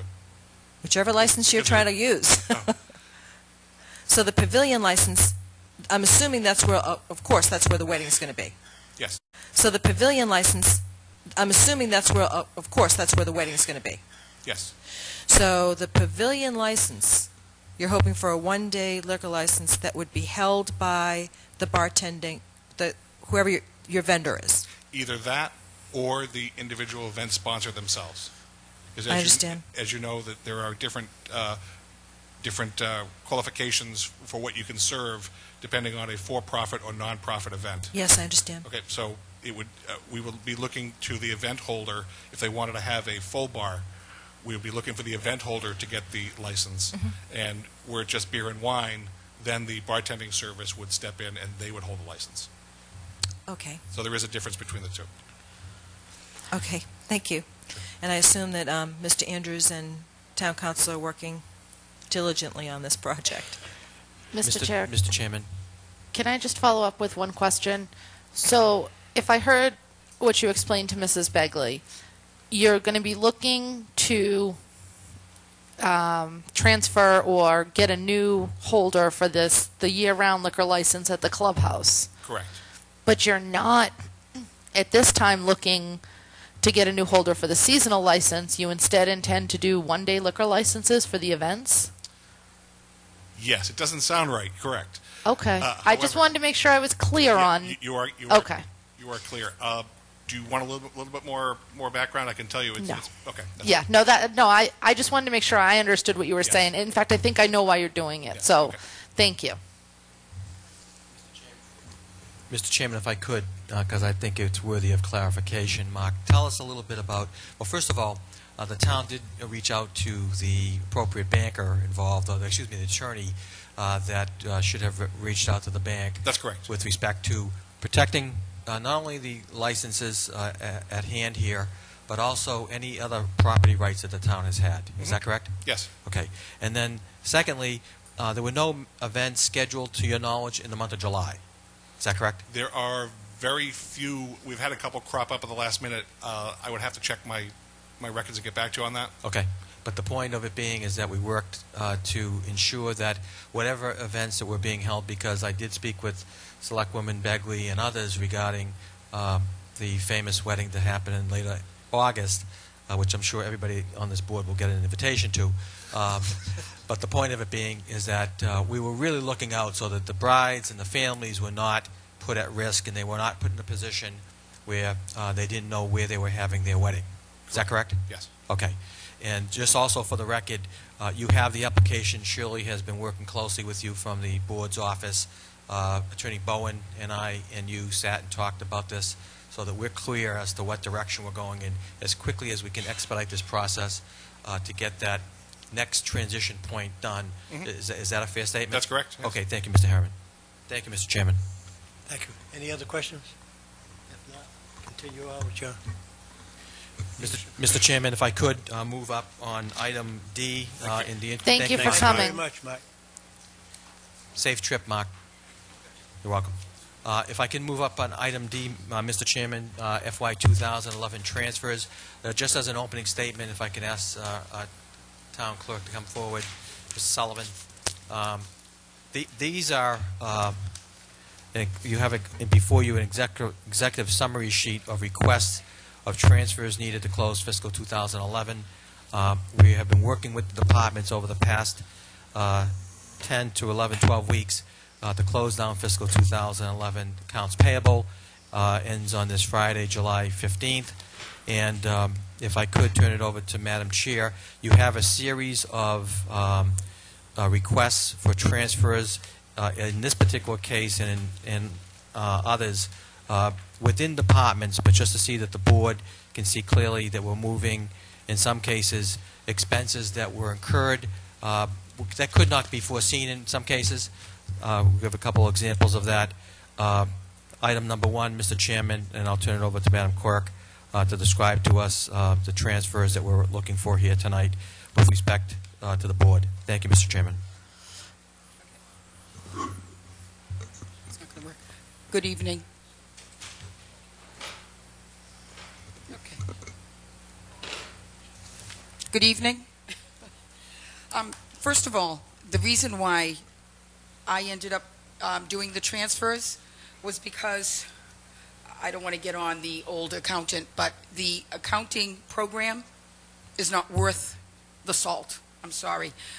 We had no clue what was we had let me put it, we had an idea of what was given to us because of town meeting. But during the year, our old accountant, Bob Bliss, he always gave us a printout of what we had, what was being spent, what our balance was. We did not have that last year. So because of that, several of our accounts were overdrawn. Okay. So I worked with Judy. I don't know which one you have as number one. Is it the elections?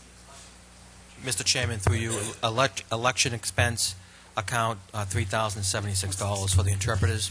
Mary Ann? Right. The elections was actually, that wasn't the interpreters. That's the due increase in advertising. Okay. And it shouldn't have. Did I say that? I'm sorry. She had me cover the interpreters under this one. She did. So we did several transfers. So that's for the $3,076. The other ones, and I got a call from Judy. I didn't get a chance to talk to her. I did call her back. I had asked the FinCom not to consider the $1,200. However, I received a bill today from Gateway Media for $2,200 that we had a transfer done from the Finance Committee, and Mr. Sanjanet was supposed to be taking care of that. It never happened. So I received the bill. I put in a call to the people. I asked them to fax me over an invoice so that I could see exactly what they were talking about. They did not respond to me. I have not received it yet. So what I'm doing is requesting that that $1,200 be placed back into my budget. Mr. Chairman, the paperwork is there, so all we have to do is activate the $1,200 on the worksheet. And then we have the town meeting salaries that we have to cover. Of course, paying the police officers is very expensive because then it's not the $25 an hour that I used to pay. It is an overtime rate. So it depends on who you have at town meeting. So expenses, as I explained, one of the Finance Committee members brought it to my attention that I had already presented to them about paper. But that was in the 2012 budget. You are correct. And I didn't think about it until after. That was 2012 because our new computer system for the births just went into effect. Right.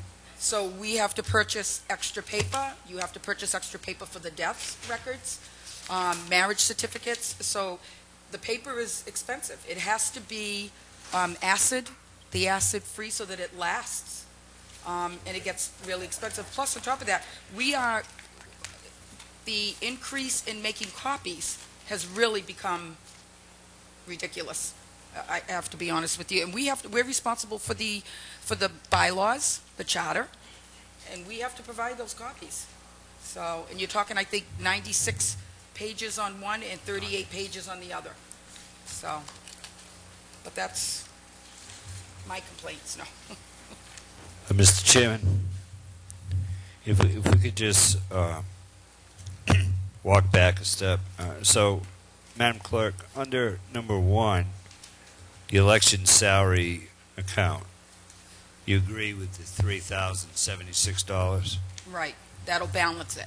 Okay. The Finance Committee moved favorable action 800. I moved Right. the Board of Selectmen. I move this Board of Selectmen vote for favorable action on number 1. Second. Motion made and seconded. All in favor? Aye. All opposed? 500. Madam Clerk, you were also just discussing item number 2. If I may, just walk you back a step, please. I believe you said that the $2,750 was correct, Yes, town meeting salaries. and the $1,000 was also correct? Yes, town clerk expenses. Is that So one I'm of the not ones on sure, hold? Madam Clerk. And then we had, Sorry. I had requested $1,200, and that was going to be, right, in addition. But at the FinCom meeting, I asked them to disregard that Okay. because of the books, we were going to order them this time, but I received that bill today. Right. We have to cover that unless you want it to go as an old bill in October. Mr. Chairman, if I could ask for an amended motion to include the $1,200. Now, we Well, said that's that- what I'm trying to get to that. If we can just walk through this. I just have a question. Go ahead, I guess. I'm trying to get through this. I know, but my question is the 1,000 one of the ones that's on hold from the Finance Committee? No. If I could just walk through this, I'll ask again, please. That's what I'm trying to do is. I'm sorry, I thought I heard you say the 1,000. We're just trying to get too many conversations around it, and Madam Clerk, with all, I can't say that. Can I? There's nothing. And I do respect you, and what I'm trying to do is, rather than have this lengthy conversation, take you step by step, if you don't mind. Right. So the 2750 is okay. The 1,000 you agree with. Right. So you'd like this to be 4950. Is that correct? Yes. Yes. So the 2750, which was line 1, which was voted on in favor by the Finance Committee, 800. I move that the Board of Selectmen approve that transfer and vote for favorable action. Second. Motion made in second. All in favor? Aye. All opposed? Now, Madam Clerk, this is where it gets a little clumsy. On line 2, you have $1,000 on your request. And on line 2, I don't appear to have a vote of the Finance Committee. They voted 800 in favor. Oh, is that what those two Yes. dots Of the are? 2750 and the Looks like a 1,000. paper mark. Okay, so we have favorable action on the $1,000, correct? Yes. 800 by the Finance Committee. I'd make a motion the Board of Selectmen approve the $1,000, $1,000 transfer, Second. and vote favorable action. Motion made in second. Mrs. Schneider. All in favor? Aye. All opposed? 500. I'd also make a motion that we approve the transfer from town clerk's salary to printing and mailing for $1,200. Yes. Subject to the vote of the Finance Committee. And move favorable action. I'll second for discussion, but I mean, I know that we can move within some of these accounts just by our vote, but can we make a move like that from? Why not? You need the Finance Committee vote, you need the Board of Selectmen vote. We're approving it subject to their vote, just like they did, for the most part. Mr. Chairman, through you to Mr. Holmes. Yes, Mr. Snyder. My personal opinion is that proving it subject to their motion is kind of fruitless. They're a lot closer to it. Well, just withdraw your second. I seconded it. Just withdraw it if you don't. I'll withdraw my second. Okay, I make a motion to move favorable action to transfer $1,000. $1,200 from the town clerk's salary to printing and mailing street list. Second. Motion made in second. All in favor? Aye. All opposed? 500. Oh, 4. Is there anything else, Madam Clerk? No, that was it. In your area? Thank you very much. Thank you. Thank you very much. Mr. Chair, are we going to go through this whole list right now and vote on every one? Yes. During the town administrator's report? Right, I think we can move swiftly. Why not? Let's just get it done. Well, because I have some concerns about.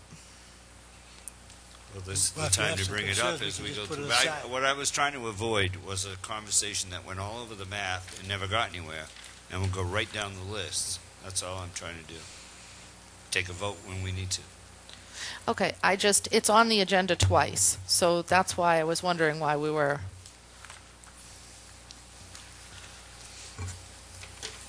So I just wanted to make sure I understood what we were doing. Okay, we're going right through these agendas as we see them in front of us. Mr. Clerk? Do it now, we can come back to it. No, we're finished. Go ahead. Let's just keep going. Keep going. Do you want to do it now? Is the problem doing it Correct. now? Continue. Is there anybody Mr. from the Clerk. general public, Mr. Chair, and this was the clarification, is there anybody from the general public that we still need to bring forward? Yes. Because we can take care of them and get this out of the way after that, out of curiosity, out of courtesy. We have people here for the discussion on the 2 Beach Street extension. Well, we're still underneath the town administrator's report. Yeah. So if it's the board's pleasure, you want to put the transfer down Do because it it's under on town D. business? Under town, we can do that, but let's go ahead and continue Okay. with your report. Mr. Chairman, if I could, through you... You're not going to go through all these now, are you, Mr. No. Town I Administrator? will defer it to the chairman. Thank you, Mr. Clerk. Do you want to bring the, do you want to go back up to the... Just go right on the street now. Go ahead. Keep going, Mr. Chairman. Yep. On your town administrative report, we're going to continue on that. Thank you, Mr. Chairman. I'll be as expeditious as I can. Item B, actually, go back to item A. In your board packet, you will see that local building inspector Andy Williams informed the administration that he had taken a position closer to his residence in Rhode Island. I'm working with Chairman Cruz and have in place, also with the Director Miles Burke, a program to transition, to implement, and to also find a new building inspector. With that being said, through you, Mr. Chairman, if I could request that Member Holmes join Mr. Miles Burke and Ms. Elsa Miller, our Director of Assessment, in reviewing those applications and providing me with at least 3 qualified applicants going forward, and I'll keep you posted on the progress of this matter. We already have, I will be making an interim appointment of an acting director very shortly and forwarding that to the board. Item B, we did receive a $5,000 grant award from our insurance agents, basically to put in place a program by which the public safety, we have a grant award for a new trailer, traffic control, and public safety enhancements that will be assigned to Mr. Gifford in the municipal maintenance area. So when we're doing things for traffic control, for accidents or other public safety matters, that in fact we have the appropriate safety traffic cones, safety barrels, reflective tape, and other types of safety equipment that come in handy. Item C, I just wanted to inform the board, members, the listening audience, that I was proud to take part of the grand opening of the Rosebrook Medical Center on June 29th. As you know, this is an important economic development program that has come to life, bringing jobs and opportunities for Wareham residents, and also expanding space of South Coast Medical, and also increasing our local commercial tax base. You have in your board packet under item E, the Wareham Police Department crime report for the month of June. And on status report of ongoing projects, we are still working with a trust relative to the donation of property to the town, and that is being worked on by Dave Bichette, our Conservation Administrator. On the fiscal 2012 budget, I sent to the board electronically, the governor signed the fiscal 2012 budget for this fiscal year we're in. Today was his 10th day, and he did do that. There are modest increases to both the town appropriations as well as the school department, and we'll get you that worksheet, but we did forward the message and the information to the board this afternoon. The Deacon's school safety issues, the painting of the crosswalks have been completed in mid-June as part of our crosswalk painting program, and obviously ongoing working together with cooperation and update, working with the school committee on together we will work as one unit. That is the body of my town administrator's report, notwithstanding the transfers, Mr. Chairman. Thank you very much, Mr. Andrews. Town business? Do we have questions, Mr. Chair? I have a question. Through you to Mr. Andrews. Mr. Andrews, you skipped over number 2. I'm not sure what that... That was with Mr. Bowen coming, that was Attorney Bowen coming before us through executive session, Mr. Holmes. Oh, well, I actually have a question about town council. It's kind of disturbing to me for these years to hear local boards, and I don't know where you're at with this, but I've sat in on at least 3 meetings in the last couple of weeks where local boards say, we don't really care what the town did, what the Board of Selectmen did with their town council vote. We have our own lawyers. And we're going to continue to hire and pay these people. Well, if you recall, when we made a decision on town council, correct? Yes. We have a limited budget. And if these local, and I think I said at that time, if we continue to allow local boards to continue paying the same old lawyers and continue to pay that money out, then there's no way we can make our budget on town council and what we spent on that whole package, right?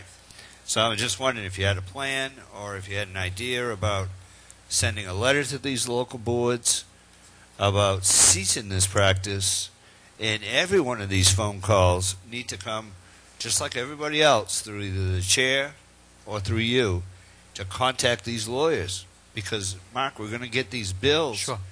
And they have no regard for our decision on this town council business, I can tell you that.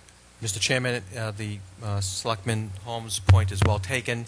I know a number of the board's activities have been curtailed to the degree that their council are being simulated into our overall program with regards to town council, and I will take appropriate actions along those lines to continue to integrate those services into one council. That was the idea, to have an umbrella plan for town council activities.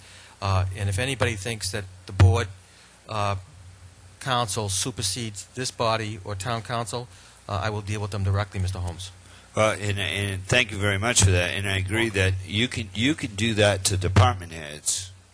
And at some point in the next, I think I'll try to have it ready for the next meeting of this board. We control local board chair people and local board members. So I will work very diligently over the next 2 weeks to have a Board of Selectmen motion ready and a policy to local boards that if they go out and we'll see where the board, how far the board wants to take this, but it's our appointees that are spending this money as well. And we need to curtail our appointees because you have no control over those folks.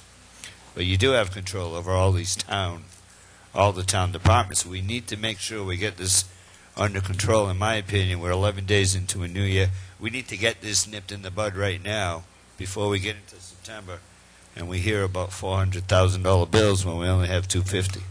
Mr. Chairman, I will work through you, Mr. Chairman. I will work with Member Holmes on this, and it is a very serious matter. Thank you. Now may we continue? Okay. Town business? Mr. Chair, what is the general obligation ban sale? Mr. Chairman, if I could ask Tracy Donovan to come forward through you, if I could answer Ms. Winslow's question. I'm sure Tracy will give us a better update. This is a borrowing anticipation note that's general housekeeping in the treasury of the town that Ms. Donovan will give us an update on in a very expeditious way. Is this supposed to say bond? Ban, borrow anticipation note.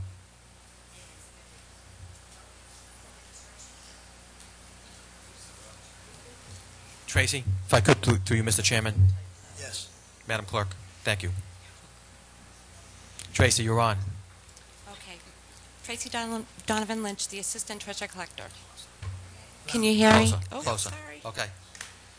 Okay, this... You have to get up real close. Okay, I think I have the same am problem. here so that the Board of Selectmen can award 2 bids for the bond anticipation notes.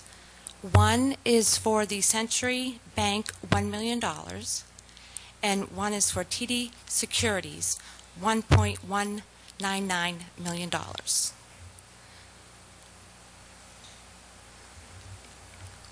This is a short-term. This is a short-term note. It'll be permanently financed in January. Mr. Chairman, if I can also add, Mr. Foster had other commitments this evening, and it's always good to see Tracy He did. filling in. Once again, this is a matter of housekeeping in the Treasury, and I would urge respectfully approval by the Board. Thank you, Mr. Chairman. Any questions from the board?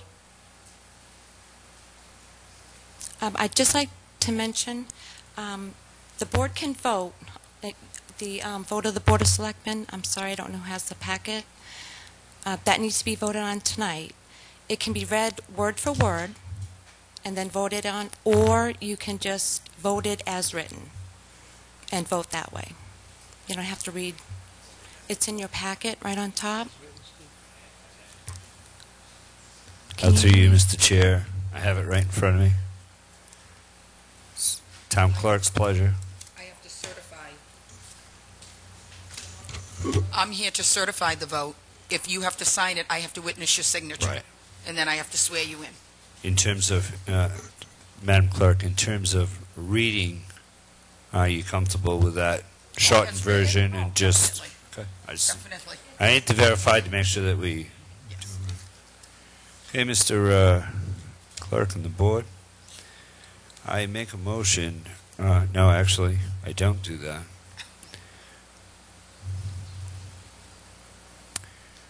I, Clerk of the Board of Selectmen, Town of Wareham, certified that a meeting of the board held July 12, 2011, of which meeting all members of the board were duly notified, at which a quorum was present.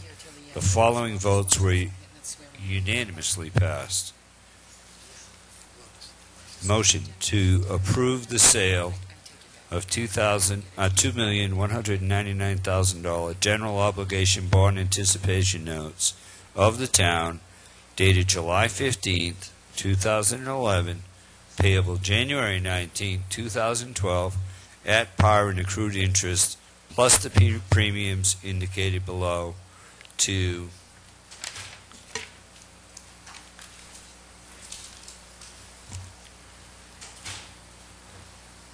the bids will be awarded to Century Bank for $1 million at a net cost of 0.7%, and TD Securities for $1.199 at a net $1,199,000 at a net interest cost of 0.7701.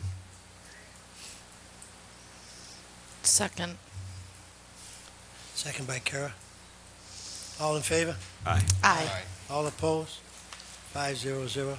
I believe before the town clerk can leave us for the evening, we have to sign this in front of you, Madam Clerk. She has Swear to us in. Do it now, or I can wait. We It's up to you. we could do it right now for you. I would not have a problem with that. I think that's how we've always done it in the Bruce, past. is that okay with you? Go ahead, Madam Clerk. That's fine. It's yours. Sign it now? Yeah, we're going to do it right now. Okay. Sign it. Do you have to? You have to sign it first. Oh.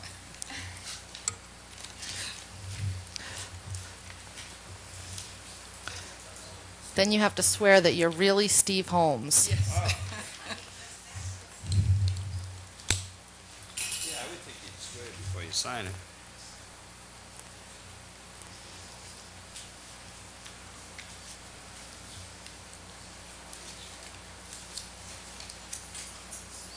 Okay, now this one. I'm going to try to keep these together. If they listen to the old bits, you solemnly swear that this is your signature. So they have to sign it first. This one here requires all members to sign. You guys want to just walk down this way and do this? So I can try to keep this together? Yeah, go Well, ahead. you have a soft voice too, so. Write down this list. Are you watching? I am, honest. I'm going to sign Mike's name. Yeah, okay.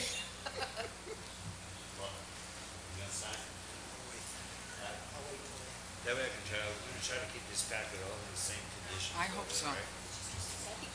No, there's more. If we can try to keep Shouldn't this. play like that on TV. Thanks. Make sure these are all done at the same time. It's 3 cards. Oh. I'm not, I'm gonna go home. Carrie, I would wait, I sign? mean, if they wanted to, I would Walter? wait, but. Get her If to- they're done, that's fine with me. As the cable guy would say. Is this the only one we have to sign? There's So, yeah, probably should just do it. Mike's there. Go ahead. 2, 3. But he marks it. See that? Go ahead, wax. Because the last time I took it back, It would do and these then when I 3. went through it, I and that noticed a was couple of exactly missed what we ones. completed. The reason why is because it was over on the left. So even though And Well, before I leave, I'll sit you with feel him it? and look through to make sure that he signed everything. Why I have why they're all is that it? getting into town halls and easy. let's just finish this with Mike if you want to just jump back in. Thank you. That way, maybe. Walter's pink shirt, that looks nice. Ah, quick. Quick draw. It's probably his wife. Okay. And you did that one. You did that one. Probably his wife. Walter, If I know Joe well, it's probably. you do that one. Yeah, just don't write on my fingers. Actually, Oh my it's God, ring. I could have done that. It looks nice. If you were just gonna scribble. So you have a young wife. Jeez. Go ahead. She's younger than me. All right, Mrs. Begley, you're all set.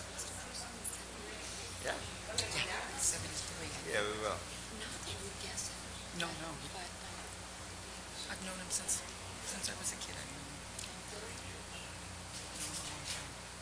Perfectly good. Oh, you already did that. Okay, so then I'm right behind you on this one. My mother Please. parents, And then I lost my place, so I have to Swansett families. scrap it. There it is. Guys, you know, that's all set now. Okay. Well, I knew So who touched the papers? Okay, so this one's all set? I This is all set? 10 when they got married. Here. Oh, come on. You know where the Four Square Church is in Onset? The Four Square Church in Onset? Yeah, if everybody's It used to be the Blue Flame, which was a nightclub. They had the reception there. I lived around the corner, so we all went to see the bride.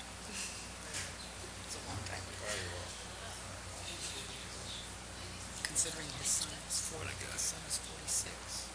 So I was 10, Right. 57. Sorry, I said. Oh my God.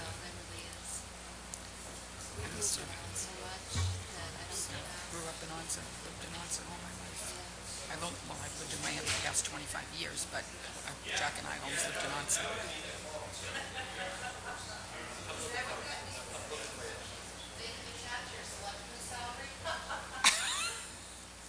Zero.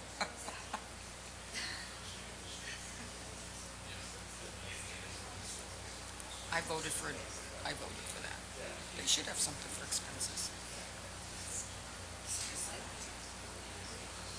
It's See, people- complicated, but there's just so many more issues. I don't know what it Pay him is. as a vendor.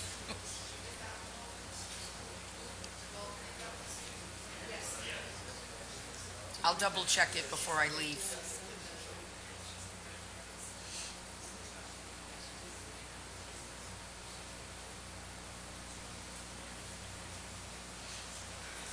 I wish they would do that for the people in vendor halls every week. Make your life easier, I wouldn't like it? this.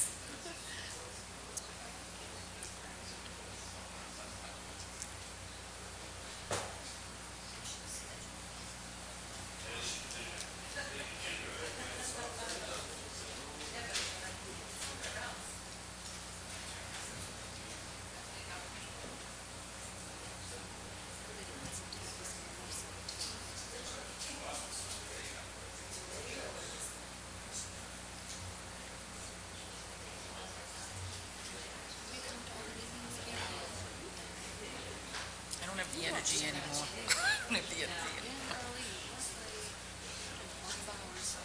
But during the summer, remember, I take Mondays and Fridays off. So, but I try to put in at least minimally 32 hours a week when I do that. That's the thing about being elected, because people will, that's why I feel our time here. So, there's no question. Right.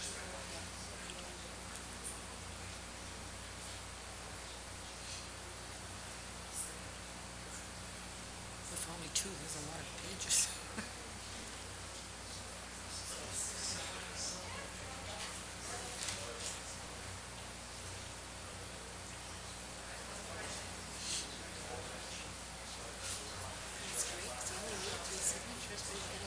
Yeah, because that's rare.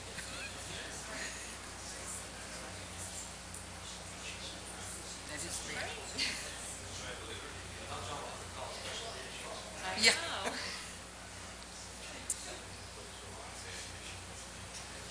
Now, do they bring the walnuts here on Tuesdays? They bring them here. They bring them here.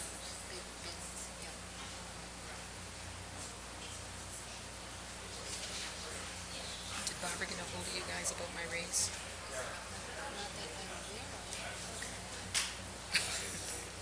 Yeah, Missy, she did have a stack of authorizations, which I'll be looking at tomorrow because I'm doing it next week. Well, I gave her the certified article because she never, of course you need the certified article. I'll check because it's effective July 1. It's supposed to be effective July 1. Be sure to follow up with her on that. Because she said to me, "Oh, I'm glad you called to tell me what it was. I would have never known." I'm like, how many years have you been doing this? She has been very stressed lately. I can understand. I can empathize with the stress.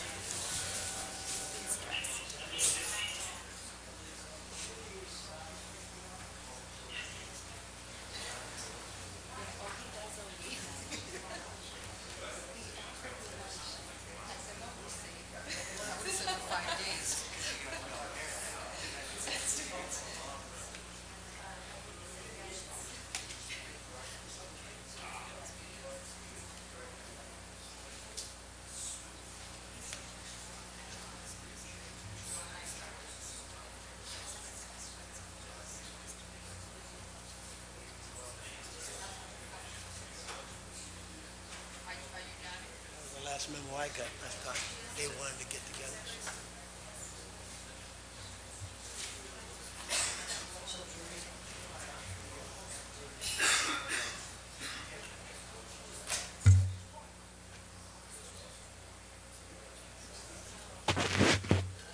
Okay, I just need you to raise your right hand, please. And you'll understand why I asked you to sign first. Steve's got to raise his right hand. Do you solemnly swear that this is your signature and that you freely and willfully sign this document for the purpose contained in it?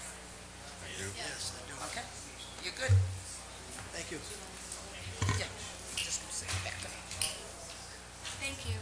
Thank you. All right, thank you. Thank you. Thank you, Look, Tracy. I got a Steve Holmes for The selection. next one on the agenda is discussion of trash removal, and I think we had that on citizens' participation. 2 Beach Street extension. Mr. Town Administrator?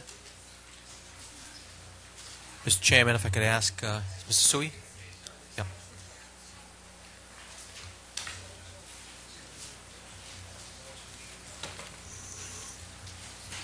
Mr. Chairman, Mr. Sui, how are you tonight? Not bad. How you doing? Good, thank you. I know there were some legal issues relative to this, and I know that there was a lot of correspondence back and forth between our attorneys and your attorneys, and so maybe you can bring us up to, in an expeditious way, up Sure. to speed to Mr. Chairman. Thank you, Mr. Chairman. Sure. Just a very brief background. Back in 2007, well, by the way, I'm Stephen Sui, President of Buzzards Bay Area Habitat for Humanity. Back in 2007, we were approached as an organization by then town planner Chuck Rickus with an effort to count some of our housing as affordable housing for the town, and to do that by putting some of our properties in the local initiative program. And it was recommended by Chuck for us to do it on existing properties, which we knew at the time couldn't be done. He assured us the HCD was going to be accepting existing properties. The president of Habitat at the time went ahead and put affordable restrictions on 2 properties in the town of Wareham, one being Beach Street Extension, the other one It was on Marion Road. And what happened was, of course, DHCD did not accept the properties. When the former president put these deed restrictions on, the attorney that we had at the time, nobody followed proper procedure. Town wasn't notified, DHCD wasn't notified, no application was processed. These deed restrictions were just placed with nobody's knowledge, nobody's acceptance. So since that time, we had leadership change in the organization. We also had a new attorney brought on. The attorney that we brought on saw these errors right away. Back in 2009 is when we retained Janice Robbins from Win & Win. She then notified the town that these deed restrictions were on the properties and needed to be corrected. Nothing was ever done. We, at that same time, had a leadership change within our organization. The ball got dropped. Nobody ever followed up on it. Then about 3 months ago, we started the process again. In the meantime, one of these properties, specifically the Beach Street extension, was foreclosed upon after not being paid on it for, I think, approximately 4 years. We finally had to foreclose on the property. The property was then sold to Michael LaCava, who buys and rehabs homes. Yeah, it's done at a public auction. When we did the foreclosure, our attorney never sent out any notification to DHCD or to the town of Wareham because the deed restriction was invalid. She contacted DHCD. They said no notifications needed because the deed restrictions are invalid. So Mike then spent thousands of dollars rehabbing the property, sold the property to a young family. They were trying to close on it, and this issue came up again, which is when we got back involved in it, trying to clear these titles. And we've just been running into roadblocks trying to do that. Everybody agrees that it was an error on our part, but nobody, well, 4 attorneys agree on the process to clear it is to have Board of Selectmen just sign off saying that the deed restriction is released, basically because it's invalid. It doesn't count towards the affordable housing inventory, and it never will. It can never be accepted because DHCD, it doesn't fit their criteria. The one attorney who disputes it happens to be the town attorney, John Whitten. Regardless of how many attorneys say that it's invalid, including the DHCD in-house counsel, Harriet Moss, says it's invalid. Every attorney that we have look at it says it's invalid, and the proper procedure is just to have you sign off, but we've been unable to do that, which is why we're here today. And I just want to introduce Michael LaCava, who did buy the property and is trying to transfer that, like I said, to a young family. Hello, good evening. First, I'd like to thank Mark Andrews and Chairman Walter Cruz and the Board of Selectmen for hearing our statements. My name is Michael LaCava, and I am the current owner of the house in question. And these are the buyers, Ryan and Stacy McFarland, and their daughter, Lauralee. I think Lauralee has left the building. Looking to close and move in once we get this matter cleared up. I would like to thank all of you for taking the time to listen to us tonight. You heard all the facts and have copies of the memo that clearly define why we are asking for your support tonight to clear this matter. I believe everyone's received the memo from my attorney, Craig Medeiros, via email that clearly identifies all the information. As you have heard more than once from Town Council Attorney Whitten, believes the affordable housing restriction, however placed, should be released only by town vote because the town has an interest that benefits them by the house being part of town's corporate portfolio of affordable homes stated in his memorandum on June 26. This simply is not true. The town has never had it in their portfolio because it was never recorded correctly, as you just heard. The town is not giving up anything. We are simply asking you to execute the release discharge to clear title to the property, which cloud on the title has been created by the improperly recorded affordable housing restriction. What this comes down to if you don't sign the termination agreement is the town gets nothing because it never had anything to begin with. If you do sign, the McFarlands get to close on their home and move in and be proud tax-paying citizens of Wareham. Dragging this out anymore is just going to cost the town more money in legal fees, along with myself, to get at the same result. I've been living in Wareham with my wife and 2 kids for 10 years, and I feel I've contributed to this community in many ways, serving on different committees and volunteering to help improve our way of life here. I've entered into buying many distressed and abandoned properties in this town, and have fixed them up, restoring neighborhoods and the quality of life for people. I know because people come up to me all the time during the renovation process and thanking me for cleaning up their street. This helps our tax base at the same time, which we can use. However, this is not just about me, but more so about the nice young couple trying to move into this property. And it has been extremely stressful for all parties. When the closing attorney for the buyer's bank recognized the restriction invalid, he simply asked for the town to sign off to clear the title. And none of us could ever imagine it would get this complicated. I certainly understand you had to get your town council opinion. However, the law is open for interpretation, and his differs from many others, as you can see. The state has gone on record stating the restriction is invalid. The attorney from Win & Win has repeatedly stated the same, and both my attorneys agree as well, and I paid for the memo you have to outline in detail all the valid reasons why. Most important, the closing attorney Gallagher for the buyer's bank is just looking for the Board of Selectmen to sign the release so we can close. We are not asking for any favors here. We're just asking you to look at the facts and use the power vested in you to solve a really simple matter at hand. And in your own mission statement, you state, the Wareham Board of Selectmen will try to provide the most services possible for all the citizens of the town of Wareham, considering the most cost-effective ways to deliver these services.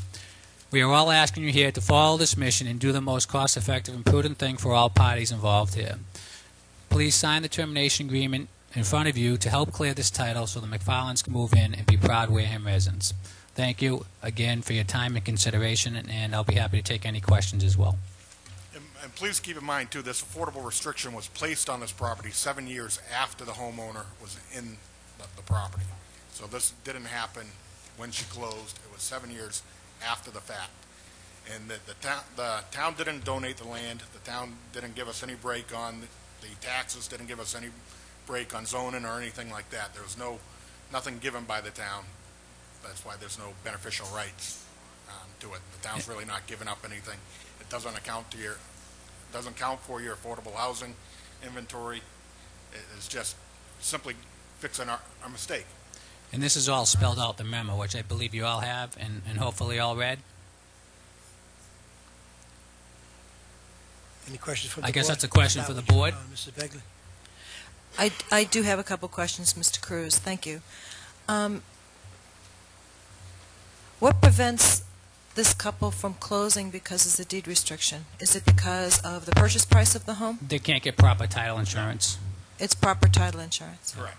And the house, this house was assessed at, I think it was $256, and it sold for $188. So this did sell. If this was an affordable house, it actually would have sold for a higher amount, believe it or not. That's how it kind of screwed up the system. That's going by the Boston. I did read the various memo exchanges between amongst the attorneys, and I would hesitate to vote in opposition to town council. I would definitely feel better about the whole thing if town council would advise us in a direction, certainly the direction that you would be happy if it was in your direction. He has advised that he feels the only way this matter can be resolved is through town meeting. And no one disputes that if the deed restriction was valid. However, the deed restriction is not valid, and the town has nothing to gain by not signing it. And that's where the But that's where the opinions differ. It's correct. And if our town council is advising us, I'm having a conversation okay. about the memos. I agree. Yeah. If our town council advised us not to vote, and that town meeting was the only way to resolve this issue, then I'm not sure how it would benefit this board to not comply with town council.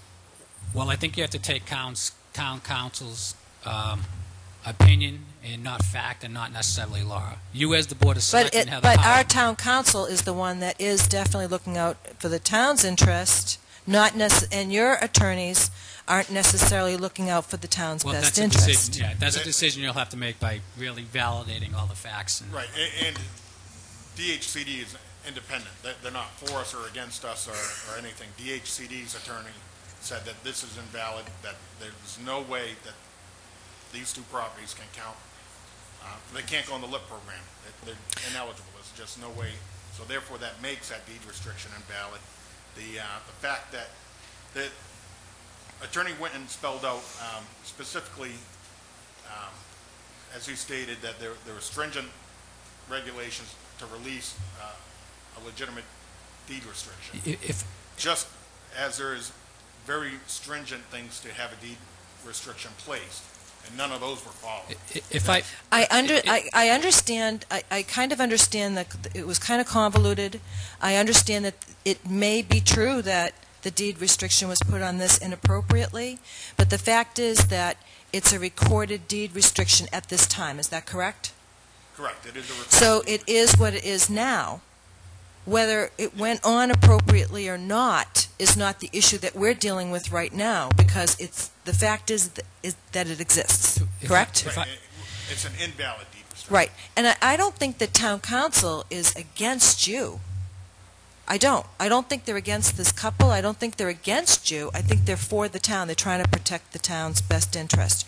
So, I mean, it's just my personal opinion. And if we could get town council, I've not had a personal conversation with them at all about any of this. We've just kind of I watched this email exchange occur. I think that the question of the town council, who I've tried to ask several times, but no answer is, there is no benefit to the town to keep it or to vote at town meeting or anything like that. But there may be harm by not following the letter of the law to the town. If I may, that's my concern. Steve, if I may, in the memorandum from Town Council Jonathan Winton, dated June 26, he states right in the last paragraph that it was and remains my opinion, unless until the affordable housing restriction is properly nullified, it remains an interest in land benefiting the town of Wareham and part of town's corporate portfolio.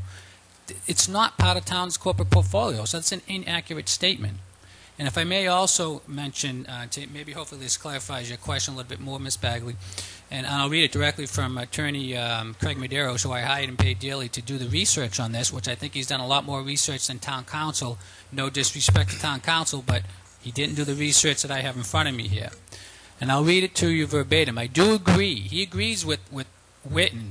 I do agree with the overall crux of your legal opinion, which in summary opines that provided the town of Wareham does have a legal interest in the real property, again, provided the town does have a legal interest in the real property, located at 2 Beach Street Extension, pursuant to an affordable housing restriction as set forth in deed dated March 20, 2008, and recorded at the Plymouth County Registry of Deeds in Book 35749, page 71. That the release of such restriction would require compliance with statutory procedures, including but not limited to a vote at the Wareham Town Meeting. However, from a review of the applicable facts and statutory guidelines, it is clear that the town of Wareham was never properly granted the benefit of the aforesaid affordable housing restriction.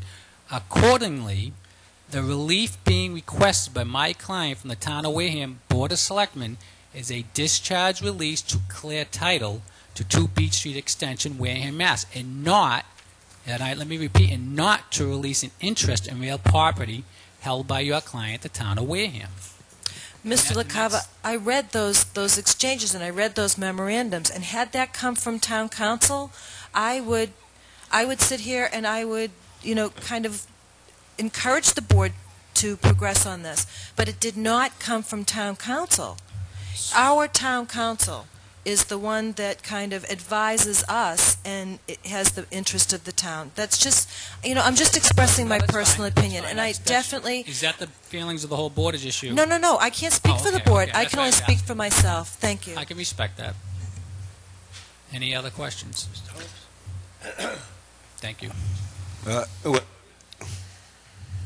would like to clarify one thing, that everybody keeps using the words town council. Our town council is not working on this case. Our town's council is Attorney Rich Bowen. He is the lead counsel for the firm who represents town council. So Mr. Witten is acting on behalf of who, Mr. Chairman? I'll turn that over to Mark Andrews. That's a good point, Mr. Holmes. Mr. Chairman, through you, and this was brought up earlier, thank you for that question. Attorney Witten, given his planning background and work on planning matters, and has had a number of exchanges with Mr. Sui, your counsel, or Mr. LaCava's counsel, so that Mr. Witten is working in concert with our town council. If you would like Attorney Bowen to take a look at this, I'm happy to ask him to do that, or we can take it to that level. Sure. And I know Mr. Witten has tried to get back to your council to work out whatever details that we could. And as recently as this afternoon, that was still in process. So we held back on this, and perhaps it would be advisable, Mr. Chairman, that Attorney Bowen confer with Attorney Witten to make certain that we are on the right course. Because it is a matter of legal representation, whether this board or myself as town administrator has the ability to undo what had been done in the past, right, wrong, or indifferent. Sure. And I would never begrudge anybody a place to live and to be able to close on their project. And we worked on this for a couple of weeks now. Is that correct, Mr. Sui? 4 months. Okay. So Yes. time goes by, but it's up to the body to decide what it wants to do. But I would like to be able to have a definitive recommendation from town council in accordance with what Attorney Witten has come up with, to verify what your attorneys have said as well. Mr. Chair, who is paying Attorney Witten for this? Is it coming out of our legal expense, or is it coming out of zoning? Where is this coming from? Through you, Mr. Chairman, through our legal expenses. And this only, as far as I can recall in the emails, only come up a few weeks ago. Why weren't you using town council and the land guy who wrote the rules? The book. He wrote the book. The book, right. Yeah. Well, Mr. That's Chairman, neither here nor there for you. But I am trying to clarify who Mr. Witten is representing, because we keep saying town council, but I don't believe that to be the case. He's giving a legal opinion on a zoning issue or on this Chapter 40B affordable issue, correct? Mr. Chairman, through you, he is working with our town council, Rich Bowen. He is a specialist in the area of planning and development, and has been working in these areas for the town for many years. So he has given his opinion. If you'd like that opinion reviewed by other council, I'm happy to do that. But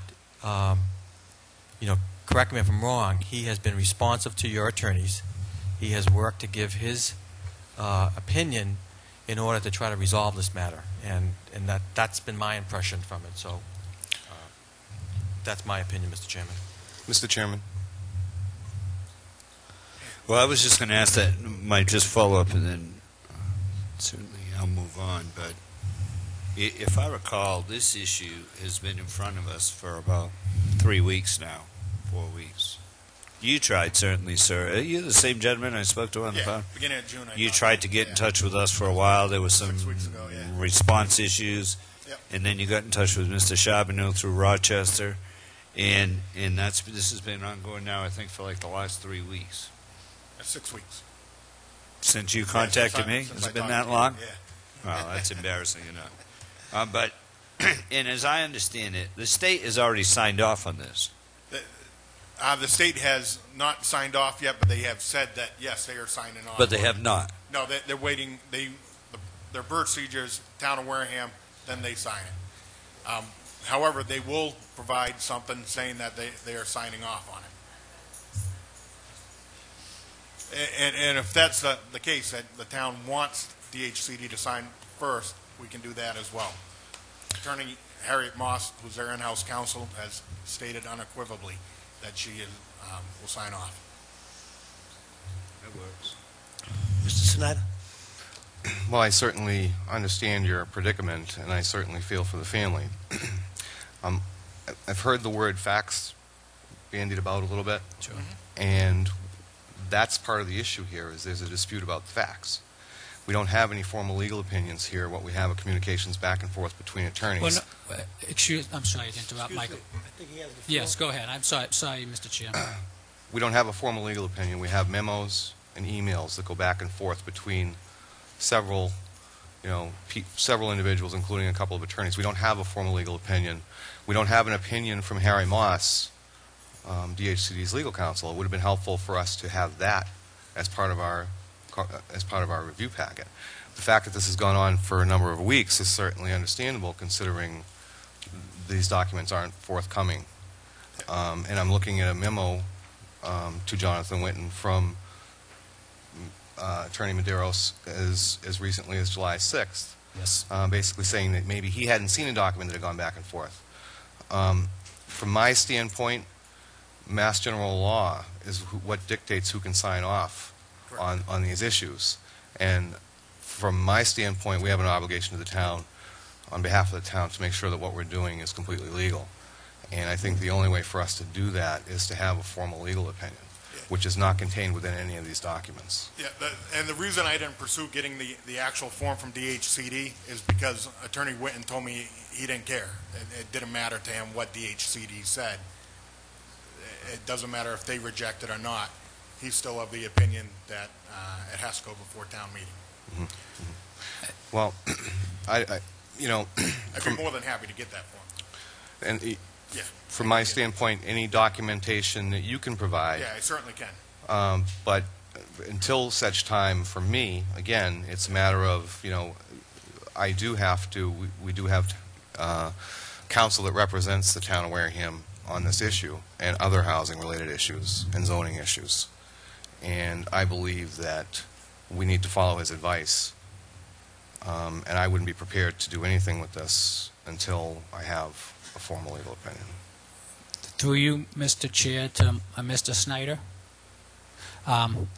The memo that you have, and I'm not sure the legal wording, if this is a legal document or a legal memo, it is my attorney's legal opinion. Is there something in addition to this? So you're looking for us? Maybe you can tell me specifically what it is that, in addition to this, just to state what you said about Massachusetts general law. If you don't mind, I just like to read this because maybe I'm missing something here. And this is in reference from my attorney to Mr. Whitten. As you correctly indicate, the subject affordable housing restriction is imposed under Massachusetts General Law 184, Section 131-32.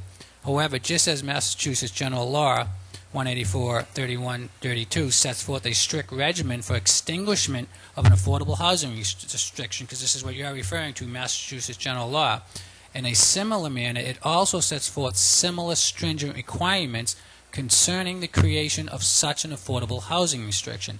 In particular, Massachusetts General Law 184-32 provides that approvals of restrictions and releases shall be evidenced by certificates of the Secretary of Environmental Affairs, of the Chairman, Clerk or Secretary of the Massachusetts Historical Commission, or the Commissioner of Food and Agriculture, or the Director of Housing and Community Development, or City Council or Selectmen of the town, as applicable, duly recorded and registered.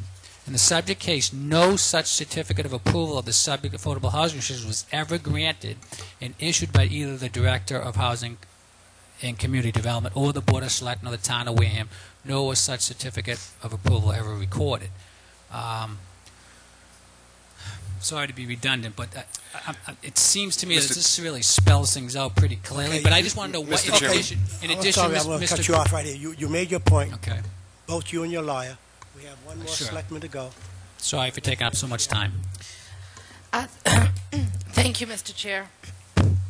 The first thing that I'm going to say is that we hired a law firm specifically because they wrote the book on land use and these types of issues, and I don't know why we're not using that law firm. I don't know why we have to come here when you have a young family who's already been held up, whose financing could be endangered by any further delay here, and now we're going to go to our law firm to get an opinion.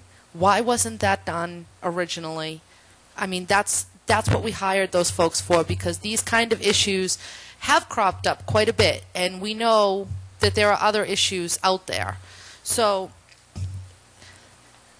I'm not understanding, if the town does not hold a restriction on this home, the house is no longer owned by Habitat for Humanity, so there's no potential for Habitat to ever seek any type of affordable housing restriction. They've let the house go. It's gone to foreclosure. Would you like me to make a motion to go after the hour of 10? Yes. So moved. Motion made, second, go after 10. All in favor? Aye. Aye. All opposed? So I guess I'm looking at this more from the perspective of, what risk is the town in if we continue to delay this over and over again? And what interest does the town have in something that doesn't exist? That's the part that I'm not understanding. Mr. Chair, to respond to Mrs. Winslow, as I said earlier, this is such a convoluted issue, and it's been ongoing for some years. And the fact that whether it was supposed to be on there or not is kind of moot at this point. The fact is that it exists. It's an existing deed restriction, and I'm just saying that we have to proceed in a legal manner, because I don't not only want to do the town a disservice, I don't want to do this couple a disservice either. Well, but that's, and if we are not within a legal parameter to clear their title, then we're kicking the can down the road for something else. So I'm just saying that, granted, we're seeing this exchange of memorandums. It doesn't, I don't know if we have all of them. I don't have a legal opinion, like a formal, dear Board of Selectmen, from our attorney that was directed to me, or their several attorneys that were directed to them. That's what I would like to see. I would like to see formal opinions about this. Well, and through you, Mr. Chair. You had your lawyers, we have ours. You're listening to your lawyers, we're listening to us. We're not going to act until we get the definite answer, whatever it is, yes, no, indefinite, from either lawyer. Now, what we could do, everybody's talking about this lawyer and that lawyer.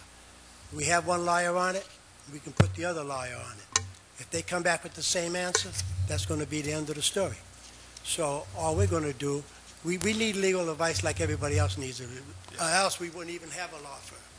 Yeah. Why have a law firm? If everybody comes up and says their lawyer is telling us to do something. No, I we wouldn't need it. So the idea is that's why we hire them, that's why we pay them, and why pay them, no matter whether it's A, B, or C attorney, that's what we're paying them from.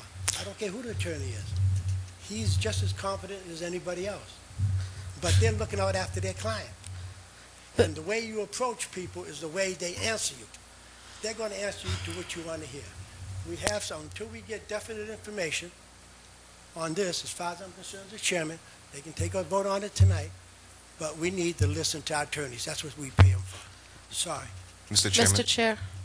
If I may. Yeah, wait, I think Carol was... Well, I wanted to respond to Mrs. Begley and say that this issue has been ongoing for quite some time. And why it wasn't given to our attorneys quite some time ago is a question I would really like an answer to, but putting that aside for right now, what kind of liability are we opening ourselves up to with further delay if this couple loses their financing and it takes another year to sell this house? I'm really concerned about that. And I'm also concerned that we know that some of these lips that weren't done properly aren't counting towards our affordable housing quota. And that's something that goes back to boards as a problem. And it shouldn't have to take somebody buying a property to figure out that these things are out there and exist. We have to deal with them.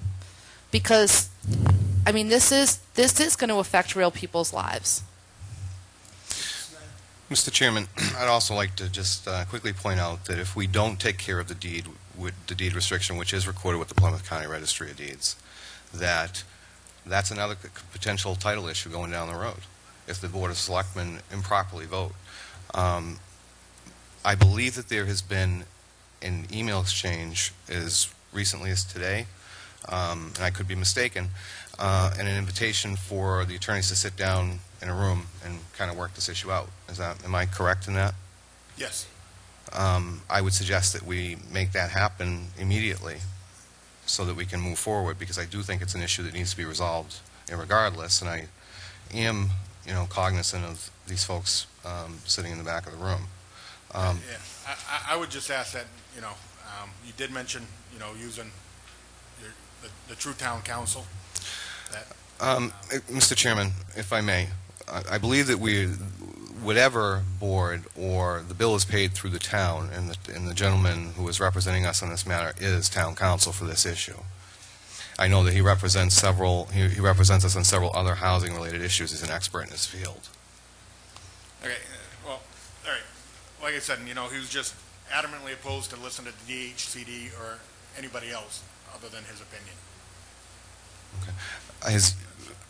As of right now, we will have another attorney look at it, and they'll put their facts together, and we'll come back with you at a later date. Unless the board... Can we take a vote? Can we take a vote? Mr. Chair, I'm not sure how quickly we can get back to this, but I mean, this situation has gone on. It's been going on, if I heard correctly, over 4 years. Well, but this situation for this particular sale. We heard about it 3 weeks ago. No. And since 3 weeks, we've put somebody... Not 3 weeks. That's when it's been brought to our attention. So is there a motion? Or else we'll end this right now and put you on the table for another session when we get our lawyers together. I would just suggest that we get the attorneys in a room together as quickly as possible. I don't think that requires a motion. And would that be Richard Bowen and someone referred to the land guy? Who's the land guy for the town? Well, that'll be up to us who we put as our attorney. Thank you very much. Yes, Mr. Mr. Chairman, to put something else, off indefinitely, I'm not with that. So we didn't say indefinitely. Well, you did. You said you're gonna. The agenda. It's not indefinite. Well, what I'd like to do, if you'd let me finish, Mr. Chairman, No, Steve. I'm gonna. You're gonna what? I'm asking you a question. You are. Cut me off. What did I say? Did I say indefinite? No, I didn't. We're going to put you back on the agenda as soon as we get information. We've been putting you on the agenda for the last 4 weeks. And it's going to stay on the agenda. But when we get information, and we're not going to jump two hoops because your lawyer says something or our lawyer says something. We want to be fair to the people of the town of Wareham. And we're going to do it the legal way and the right way. Mr. Holmes? So if I could, Mr. Chair, that's what I was trying to say before you objected, and I'm trying to get to a point where we set a deadline or a timeline on this. There's no deadline, Steve. You can't just keep going week after week after week, meeting after meeting. Mr. Snyder just suggested we get our lawyers on it as soon as possible. Right. I agree with Mr. Schneider. All we're doing is being redundant. We're going to get the lawyers on it as soon as possible. What else are we going to do? All I'm suggesting is Besides that... signing and we aren't. What else are we going to do? All I'm suggesting is that we follow Mr. Schneider's opinion, get the lawyers together, but put a time frame on it. That's all I'm suggesting. ASAP. Well, ASAP means a lot of things to a lot of different people, Ken. In the last week, they've been transcribing letters back more readily than they did before. So everything is going a lot quicker. And they have most of the information that they've been researching, so it should be a lot easier.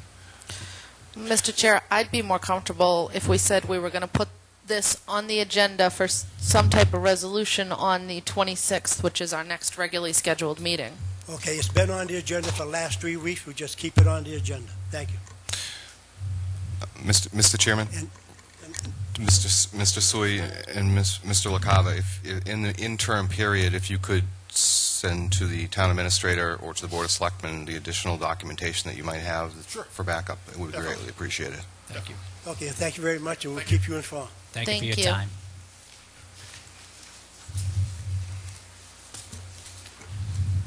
Now, Mr. Clerk, I think we're going back to the year-end transfer. Mr. Chairman, thank you. To get back into the year-end transfers, we were on item number 3, which is a transfer to general service postage. Surely, Mr. Chairman. Yeah. Mr. Chairman, this is with respect to increased postage related to charter questions that were placed on the ballot pursuant to a vote at fall town meeting that were incurred, and I think Madam Clerk was still here. She just left. No, that's okay. But here's an example of what we're looking at. That this was a document that had to be printed and sent to every household in town with postage of 44 cents. So this is moving funds available in the harbor master salary line to general service postage. I would respectfully urge favorable vote on this matter. Mr. Interim Chair, Mrs. Winslow? I'm obviously not a lawyer, but even to a layperson, when you read Mass General Law, Chapter 44, Section 33, and I would have liked to have printed it out for everybody, but I always have computer issues when it comes to my printer, I am really confused as to how we're allowed to make a transfer like this. Mr. Chairman, if I could answer that question, we are following Chapter 44, Section 33. Mr. Andrews to answer Mrs. Winslow's question. Thank you, Mr. Chairman. We are following Chapter 44, Section 33 to a T that would allow us, within the budget that had been approved at town meeting, as submitted by myself through the Board of Selectmen, to once again cover unforeseen charges related to a charter guide that was relevant to ballot question number 1, and once again printed materials that we did not know when we began the fiscal year that we would have this unforeseen expense. Well, and that's what the chapter of that law is about, Member Winslow. Thank you, Mr. Andrews. I can read. My concern here is that those went out quite some time ago, and we made transfers when we were at town meeting. Town meeting's the people who set the budget. How did we not know that an expense, I mean, I can understand some of the smaller ones, but $7,300 we didn't know about? Mr. Andrews? Mr. Chairman, through you, to Member Winslow, I have a return to sender that was once again relevant to spring town meeting and questions on the ballot that was sent out on March 17th. So we were into the 4th quarter of the fiscal year as it relates to expenses. Once you get the bill in and once you check it to make certain that, once again, that it was printed properly and the postage that went along with it. It's pretty straightforward, Mr. Chairman, and I would just ask for a vote. Thank you.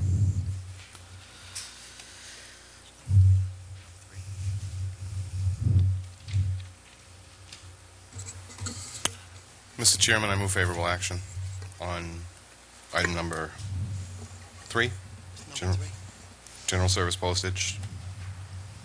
Second. Oh, I didn't hear. Motion made, seconded. Favorable action on number 3. Favorable action. All in favor? Aye. Aye. All opposed? No. There's no questioning. I'll vote no if I couldn't ask my question. 3-2. 3-2-0.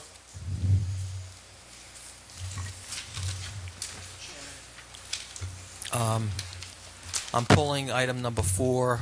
That item has been worked out within the department between the town assistant accountant and the acting director of the department, so there's no need for a vote on item 4. If I can move on to item number 5. This was funds available in the streetlight account for insurance matters relative to general liability for the town and unemployment. The breakdown is as follows: $6,947 for general liability, $11,153 for unemployment costs. I would urge your favorable review and consideration. Thank you.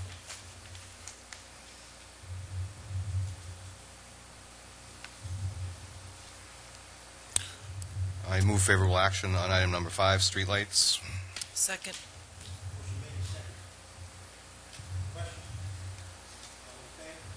Aye. Aye.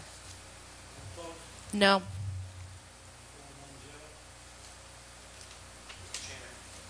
Excuse me. Mr. Chairman, through you, item number 6, sick leave.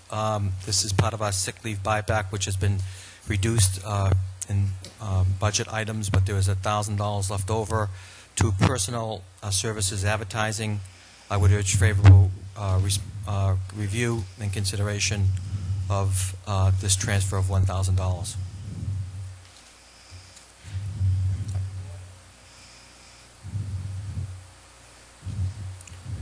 What was the advertising? Additional advertising, through you, Mr. Chairman, additional advertising costs through the fiscal year relative to postings of legal ads in the newspaper. The postings of what? Ads in the newspaper. Ads in the newspaper. Move favorable action.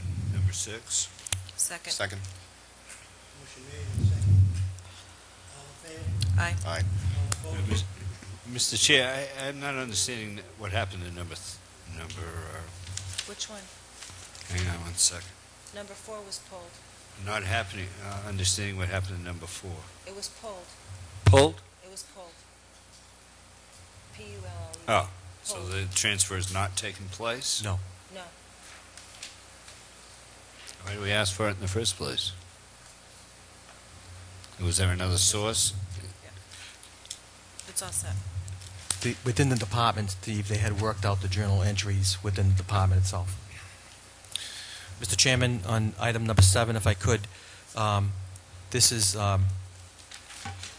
assessors dollars being moved over to the building inspector. If I can ask Mr. Burke to come forward. This is to cover increases in work assignments for the department. There's an attached letter from Mr. Burke, and it covers, once again, the building inspector's office as well as the Inspectional Services Division. Mr. Burke. Good evening, Mr. Chair, members of the Board of Selectmen. To start with, the budget seemed that I inherited was underfunded in several areas where we had really a full-time building department with part-time staff.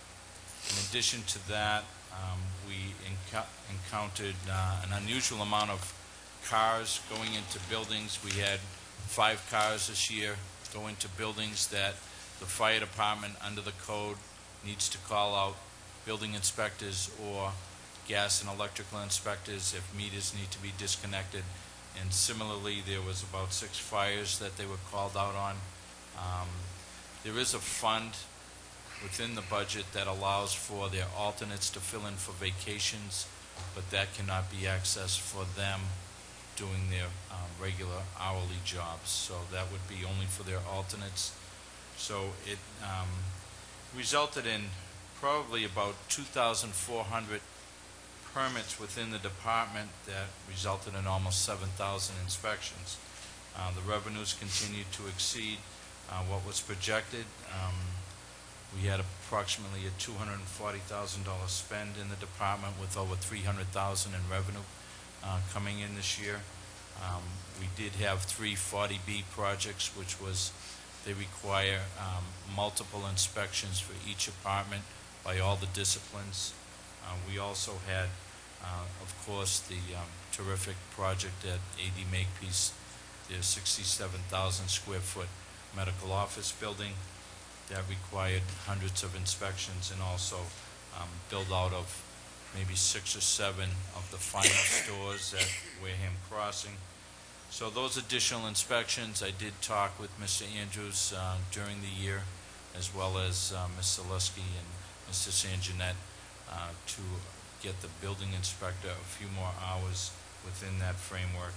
And This is a net transfer, speaking with town accountant now, of $12,000 from the assessors department, with probably about $4,000 to $5,000 in residual accounts from both the alternate fund and various expense accounts that will funnel down to the general fund at the end of the year, leaving probably a net result of an $8,000 spend over and above the initially projected budget.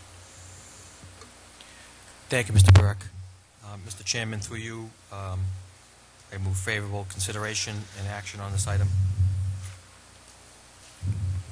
Ask for. Mr. Chair, this is one of the tabled items from the Finance Committee. Mr. Chairman, if I could, we are presenting additional information to the Finance Committee that Mr. Burke has put in writing tomorrow evening, and I will be asking for their favorable review of this matter once again to be able to balance from an assessor's line where we had additional funds left over to building inspector division. Thank you, Mr. Chairman. I have a question, Mr. Cruz. I really don't recall. It was a long FinCom meeting last week. Was this tabled because they were looking for additional information about this specific sum of money, or was this tabled because they wanted more information about the trends? Because there was some... Through you, Mr. Chair, to answer the question, it was, I believe the line of questioning was twofold. They did want to see some of the trending in increased spending and additional inspections that were being required from some of the permitting. So I was going to provide some of the permitting numbers to them, but also they did, the second part of their question wanted to know the fund balance in assessors that would be left in assessors. So it was being transferred from there. I wasn't clear on what their fund balance was in assessors. I could only speak at that FinCom meeting to what was in my department. So do you have that information now, Mr. Burke? I believe Derek can answer that. Good evening. Derek Sullivan, Town of Wareham, financial analyst. The current fund balance is $55,141. So if we take the $12,000 out, that'll leave us with $43,141. So it was that information, and then they just kind of wanted to know 2009, 10, 11 trends yes, in inspectional services. Right. And I also spoke with that the last 2 years. We've seen in even a down economy a real good upswing in the amount of permitting as well as the amount of revenue that permitting was bringing in. I believe the close of last fiscal year there was almost 380,000. This fiscal year there's well over 200,000.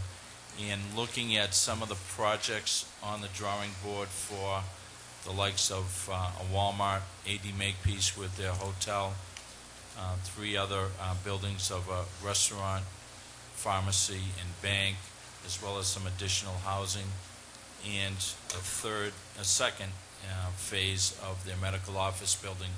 They're looking to build pretty much the same building, only about 5,000 square feet larger, to be 72,000 square feet. So based on those, there's a $1.6 million fit out and improvement to the depot crossing from South Coast. Just those alone would bring in an additional $100,000 in permitting revenue. So the trends that I see look good for the town, but we were trying to put together a little more information for them. Mr. Chairman, Mr. Snag. I certainly appreciate the Finance Committee's desire to do trending or future analysis, but I think at the end of the day, everyone, both the Finance Committee and on the Board of Selectmen, realize that we need to make these transfers in order to keep the budget in balance. So I would... Mr. Chair. I think Mr. Snyder has the floor right now. I would urge the board to consider that, you know, in thinking in relationship to these questions. I understand you may have questions, but at the end of the day, we have until what date? Friday, to make a decision on these items. Mrs. Winslow? Well, and I've said it before, and I'm going to say it again. We always get this stuff at the last second, and we're up against the 11th hour trying to make these decisions. I mean, how can a salary line go into deficit? How can no one know that a salary line is $12,000 in deficit? Nobody figures this out until after the year closes. I mean, I understand that there are going to be things that come up during a year, and that there are going to be excesses in some places and deficits in others, but I do not ever remember watching a Board of Selectmen sit at the end of the year and go through a packet like this of transfers. And I don't understand it, and I don't know why I don't like feeling like my back is up against a wall for some of this stuff. And it's just not right, Mr. Chair. This kind of thing should be brought to us prior. This is something that people should have noticed, and maybe it's a software issue. Other people have said they couldn't get the reports, and I can understand that.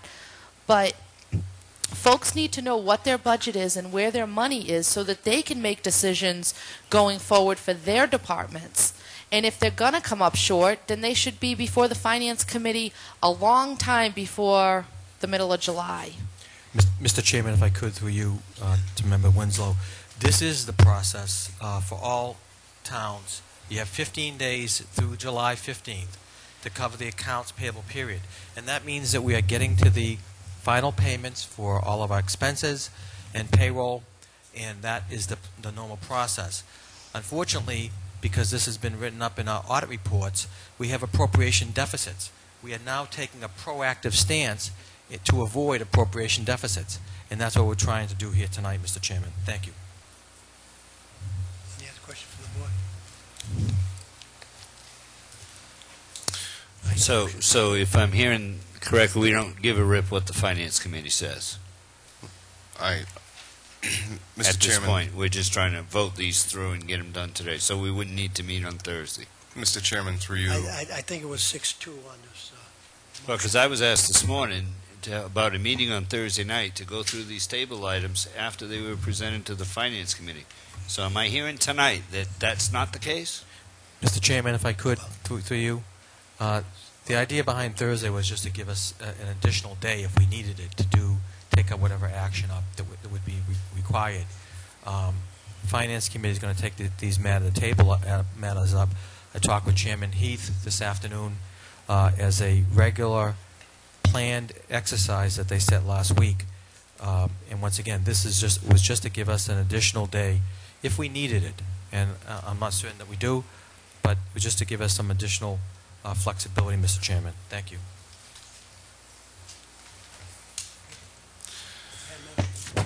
Yes, Mr. Chairman, I move to favorable action on item number 7, assessors.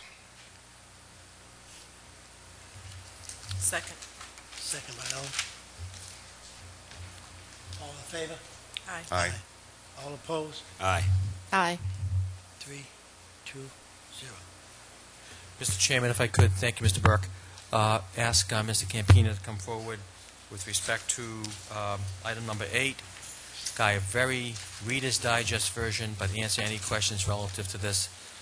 It's within the lines of the enterprise fund, and within the lines, Mr. Campina will give you the breakdown. Thank you.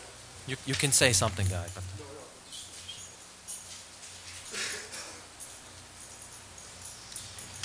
What I'm asking to do is transfer money from the expense side into the salary side. I gave you a copy of what I call my Bible. That was the budget presented to me. I followed it diligently and faithfully. What it turns out is that was actually appropriated or given at the town accountant's office was $160,000 that was supposed to be in the salary side was actually put into the expense side. So what all I'm asking is to move $93,000 of it because of some diligence and cuts we made. Just 93, not the 160. It's that straightforward. Mr. Chair, through you, so this was a clerical error, an entry error. Yes. What was appropriated wasn't what was entered into the... Correct. 700, ballpark, went up to, I got it here, $706,000 was for the salaries, as actually 548 went in. 4.7 was supposed to be for expenses, 5 million went in. Okay. So we're just flipping it around to cover it, that's all we're doing. I understand that. Thank you. Any other questions from the board? No other questions? Entertain a motion. Move favorable action number 8. Second. Second it, Kara. All in favor? Aye. Aye. All opposed? 500. Thank you. Thank you, Guy. Mr. Chair, I move favorable action on number 9.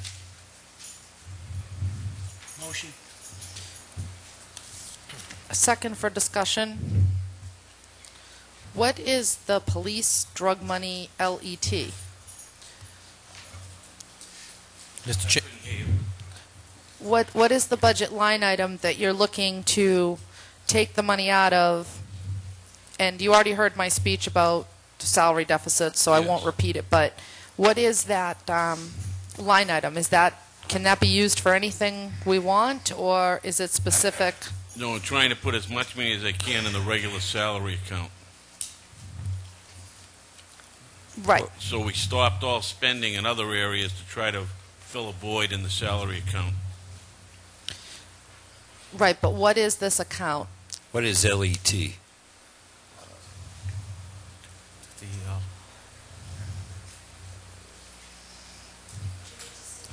Law Enforcement Trust Fund, LET, Law Enforcement Trust. That's drug seizures and so forth. So when you take in money from a drug bust, it goes into this fund. Right, and we're trying to get money into the salary line items and so forth, correct? Right, but are there any restrictions on this fund? No, I go through them all the time. We are fully within all confines of the federal government rules and regulations. So we can spend it on anything we want? No, not on anything you want. It can be used for protracted investigation and so forth to supplement the budget. Okay. Any other question from the board? Do you want me to ask my question about the second number 9? We have 9A and 9B. Oh.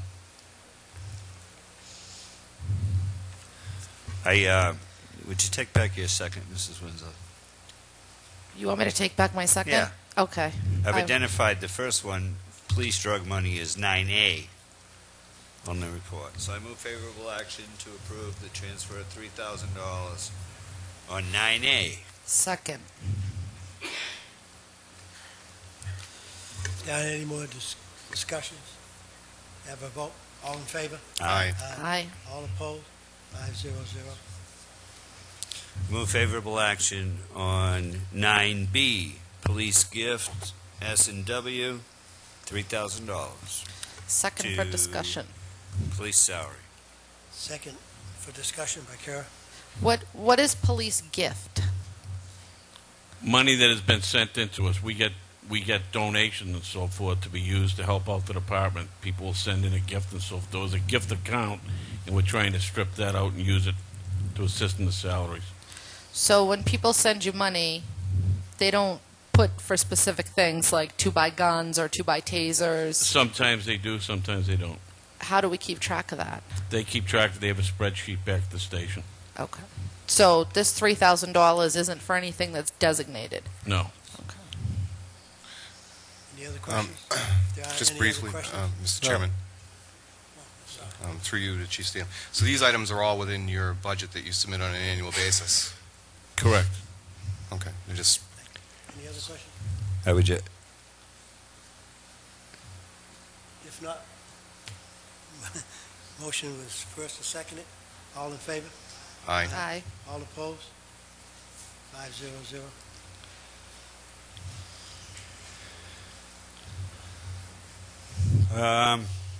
Animal control is number 10. I move favorable action, transfer of $8,000 from animal control salary to police salary. Second. Motion made, second by Mike. No, any other questions? If there aren't any questions, all in favor? Aye. All opposed? 5-0-0. Chief, I did have a question. Does the animal control officer report to you? Yes.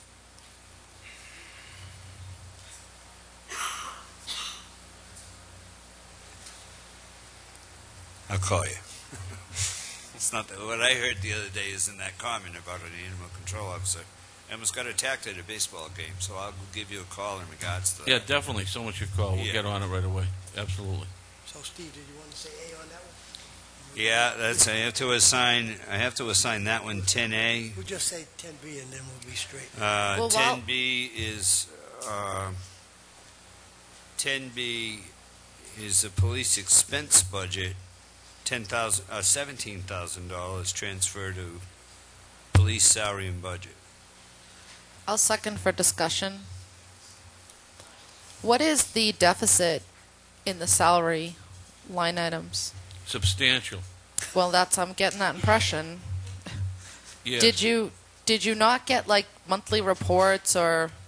Absolutely. We've been working diligently over the course of the last 7 months, and we have memos to back that up, in an effort to fix the salary deficit, but we were faced with multiple problems, i.e., 3 or 4 retirements that cost us $57,000, $51,000 needed to take care of academy salary costs to fix the problem of all these people being out of work. So we're paying for those people. Multiple officer injuries that go back over the course of the fiscal year that we anticipated as problems and have been trying to fix. In military leave, with officers off in the military leave. All of these things have wreaked absolute havoc in this budget. So what we did is we put every stopgap measure we could possibly put into play immediately around, I'd say in the mid-December range, where Mark and I tried to stop as much bleeding as we possibly could.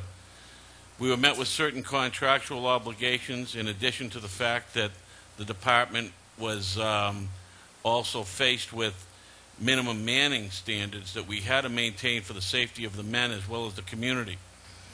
Very similarly to the position that Department of Public Works finds themselves in at times over snow and ice, where some of these unanticipated situations can wreak havoc on the budget. So due to that, what has happened is there were certain things I could control, like putting off as much spending as possible.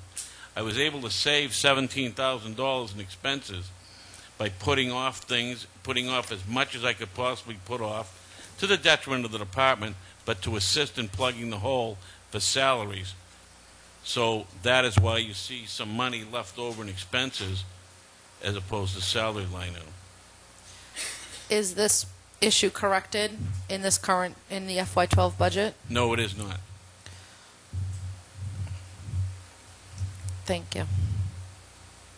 Any other questions? That's through you, Mr. Chairman. Chief, is this regular salary or is this overtime? Or you consider it all the same? I'm just considering the bottom line, the fact that our salary budget is in deficit, correct? Yeah, but is it regular salary that's in deficit or is it overtime?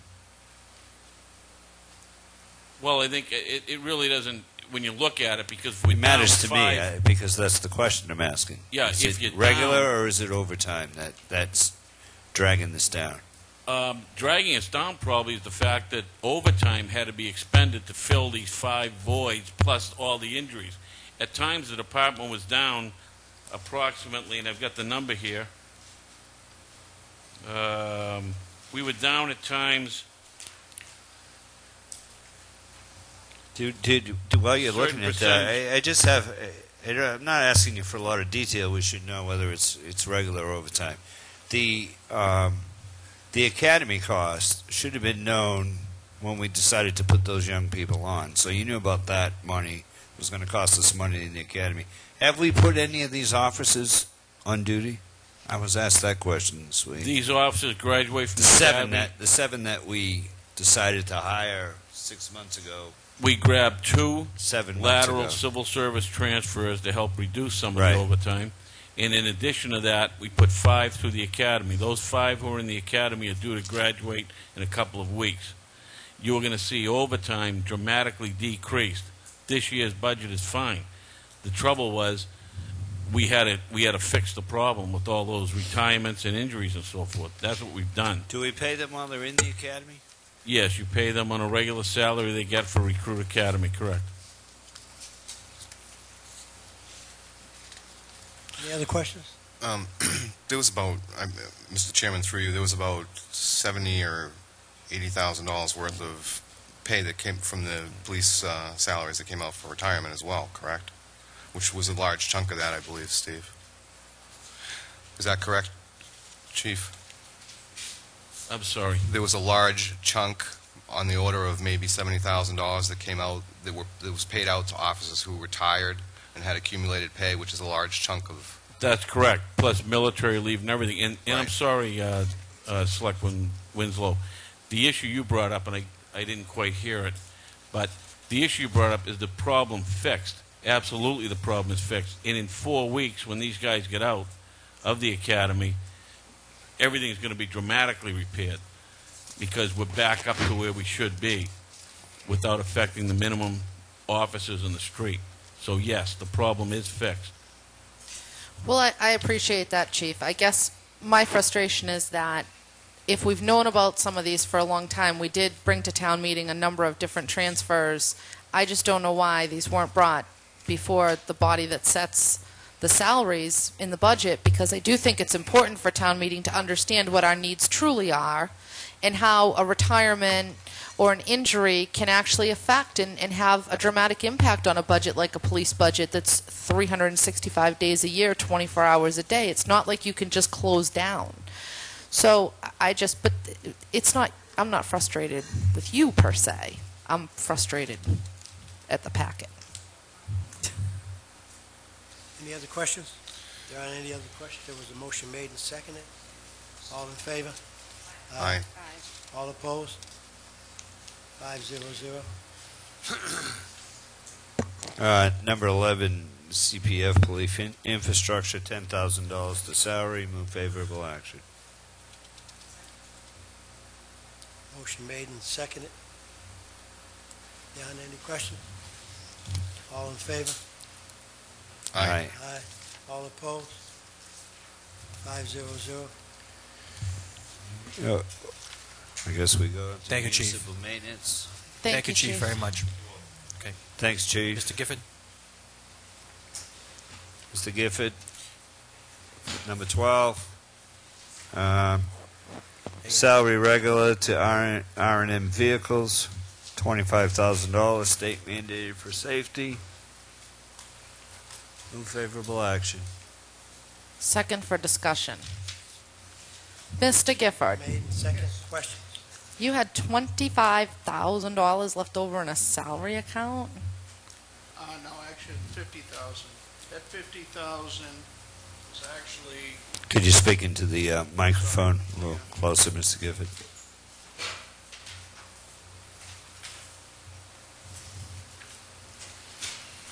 yes, through you, Mr. Chairman, to Selectman Winslow. That there was 50,000 that was charged back to the Water Pollution Control Facility for my mechanics' time working on their equipment, for my time overseeing the construction of the sewer projects, and my secretary's time for billing. Now, do you anticipate that we're going to have that same scenario in this upcoming year? Is that budgeted in this coming year? I don't anticipate it, although we did have some expenses that, I can't say they weren't unforeseen, but such as, we almost doubled our propane cost. In fact, we more than doubled. We budgeted $10,000, we expended $2,103. So that gives a deficit of $11,000. We had a large deficit in contracted services, and that is a list of things that just popped up off the top of my head. We've got a brand new boiler in this building, but there are 2 heat units on the roof that we were constantly repairing. The Tremont Nail Factory, we had a major problem with the sprinkler system, which were mandated to keep up and running, so that there were a number of issues as far as contracted services that we did have to pay for. So we're paying for the upkeep of Tremont Nail? We're discussing, Mr. Chair, through you, we're discussing number 12. R&M vehicles. We're not discussing contractors. Point taken. If we could just try to keep them separate, please. Oh, Otherwise, you're gonna you know what? confuse the heck out I'm of me. exhausted, and he said for something about sprinklers for safety, and that's what this says, state mandated for safety, so. It says repair and maintenance of vehicles. Repair and maintenance of vehicles, yes. So this is only, this first 25,000 is only for vehicles? That's correct. We had a number of holes, we plugged them all, and I just took the 2 things. We were way under budgeted for the repair of maintenance of vehicles, obviously. Any other questions? Motion made and seconded. If there are any, all in favor? All opposed? 5-0-0. I can ask it on this one, I guess. Number 13, maintenance, salary, another It's 12B. 12B. Well, that's our problem. We can't count. That's why we have so many of these. He's going by departments here. Mr. Gifford, 12B, at the bottom of the page, MMTB salary to outside contractors, $25,000, and there's a notation, the annual town meeting, 2010. Move favorable action. Motion made and seconded by Elmer. Any questions? Yeah. You can I'm do it. sorry, go ahead. No, You- no, really, go ahead. Mr. Gifford, through you, Mr. Chair, to Mr. Gifford and your administrator, I guess, at the same time, you really don't have $50,000 in unspent salary money. No, that money was back charged to the treatment plant, moved into my salaries account. Now we're taking it from the salaries account to offset the expenditures. Because with the few men that you do have, and the overtime that you do have to pay, and everything else that these guys are out there doing in terms of their salary, you don't have, I don't want this to sound to people like there's $50,000 laying around in the municipal maintenance department that we refuse to pay our employees You're correct. in salary. You're Correct? This was a back charge to the wastewater treatment plant. Thank you, Mr. Chairman. Any other questions? I just have a quick question, Mr. Gifford. Outside contractors, A host of things. We had a small drainage job done by a local contractor. We had a tree service come in and take down a number of dangerous trees along our roadways. so all of those things, because I know that there are very few men and women in your department, so you're kind of contracting out those small jobs as opposed to having... Right. For example, the tree service. Mhm. They would come into town. They'd take down several trees in the course of a day. We really got a bang for our buck. Mhm. If we went out with our men, we just don't have the capability to do those things. So this is the assorted small jobs. Right. Thank you. Any other questions? There aren't any other questions? All in favor? Aye. All opposed? 5-0-0.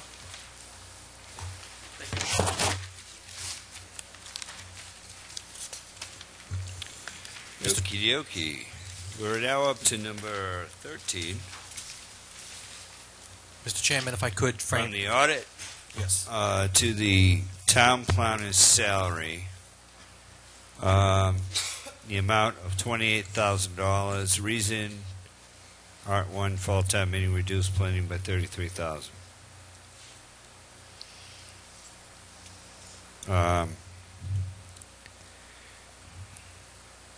Finance Committee tabled this one 8-0-0 unanimous.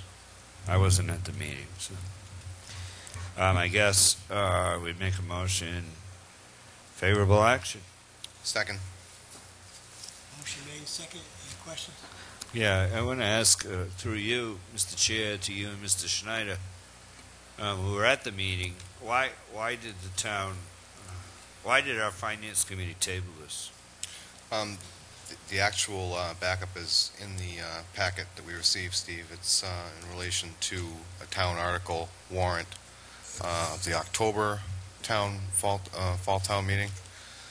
There was some question related to how the monies were moved around or reduced in certain accounts. That's the issue. They were looking for more information. Mr. Chair, is this audit money part of the money that was requested as an emergency for the additional audit services that were required earlier this year? Mr. Chairman, no. And that, I believe, was a misconception. We'll clear up with the Finance Committee tomorrow evening. There was a residual amount left in the audit line for the fiscal year, which we are looking to move into the town planners line that is separate from the amount that was requested for special project work that went forward relative to the audit of fiscal 2010. So we over budgeted the audit by $28,000? Mr. Chairman, I wouldn't characterize it that way. I would say that the audit for 2011, fiscal 2010, work was completed in conjunction with a lot of upfront work for 2011, so that the extra dollars are in the line, in the legal services line, to be allocated to the town planner's salary line. Any other questions? Any other questions? All in favor? Aye. All opposed? No. No. 3, 2, 0.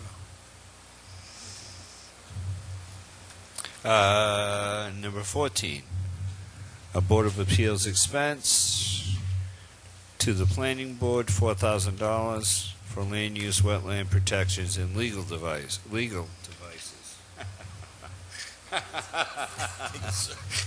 Oh, God. Legal advice. Sounds like we were just talking about this. Favorable action. Make a motion for favorable action. Motion made and second. Any questions? Well, Mr. Chair, is this the expense of using an outside attorney? Mr. Chairman, through you, this is sounds the like. portionment back of funds for legal planning, following the same process that we have had in place for other departments, except that there were additional dollars left over in the Board of Appeals expense line, at which time we would like to cover the funds needed for legal advice for land use and wetland protection in the sum of $4,028. Mr. Chairman, through you to Mr. Andrews, just so I'm clear on this, this number has nothing to do with the number going forward for 2012. That's correct. And we hired town council when? Back in March. Middle March. So, and this is for fiscal year 2011. That's correct. I just want a clarification. That's a good point. Excuse me, I didn't make that clear, Mr. Chairman. This is for closing fiscal 2011 and does not have direct bearing on any appropriation made for fiscal 2012. And I ask that question because there seems to be a lot of confusion, both within the Finance Committee and the Board of Selectmen on some of those issues. And that's why I'm asking. That's why I asked for the clarification.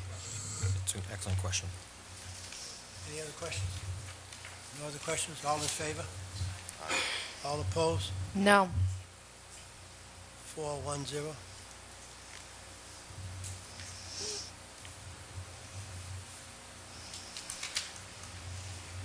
Number 15, Selectman's salary, transfer $199. I didn't know we get a salary. Hey, what's up with that? Mr. Holmes, just note that there's a number of number 15s. Just don't try cashing the check, Steve. Okay, number 15. These are, there are several. All tabled. 15A. I'm sorry?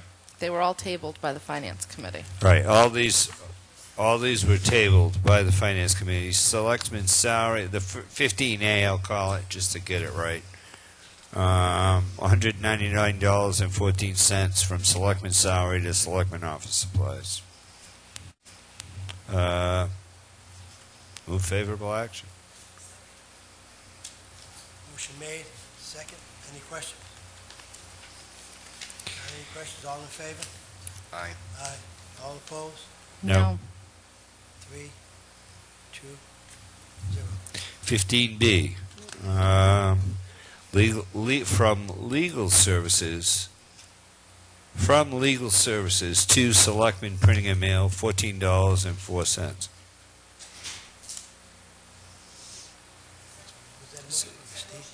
Oh, I'm sorry, right. Move favorable action. Motion made and second. Tabled for $14.04. Do we have money, Mr. Chairman, through you, I guess? We have extra money in legal services? Mr. Chairman. Looks like about 16 over the next few items, $16,000 or $17,000. Mr. Chairman, yes, we do, and that was reported during the fiscal year. There's a memo in here from Janet Wilson that does outline what the items are paid for: W.B. Mason, Poland Springs, Pitney Bowes, and community newspapers, which was newspaper printing of budget items, of which is the last item, $2,416.36. So these are items that, once again, were over the selectman line. But by the way, because of the unfilled position in the selectman's office, sufficient funds are available there and also through legal services. Thank you, Mr. Chairman. Any other questions? Mr. Chair, why did the FinCom table these items? Are they looking for more information, or? Mr. Holmes or Mr. Snyder was at the meeting. I asked him that on the other end.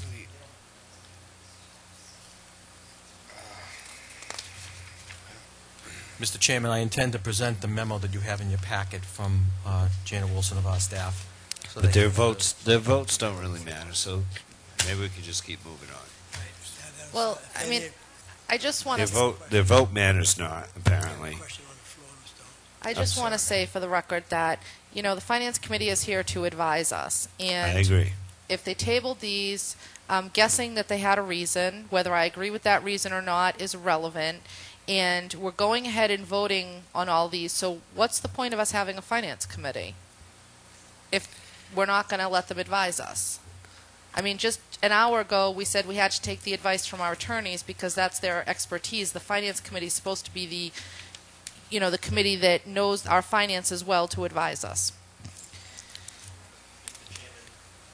I fully intend to outline the memo that Ms. Wilson put together to the Finance Committee tomorrow evening and answer any question. I don't know if Mr. Sullivan would like to add anything to this, but we have a packet of information that we're going to present to them. These are small numbers. Out of a $60 million budget, we're talking about making certain that we can be proactive, cover these items before the end of the fiscal year through the accounts payable process, which is the appropriate way to do it, Mr. Chairman. Thank you. Mr. Chair, through you to Mr. Andrews, I don't care if it's $14 out of a $60 million budget. It's 14 tax-paying dollars. And if someone works for minimum wage, they had to work almost 2 hours to earn it. And this board is supposed to be the ones who watches out for every single cent of that $60 million budget. Mr. Chairman, if I could, and once again, would... Mr. Andrews, I think it's time for us to put it to a vote. Okay. Any other questions from any other members of the board besides Mrs. Wilson? If there are any, we're going to take a vote. All in favor? Aye. Aye. All opposed? No.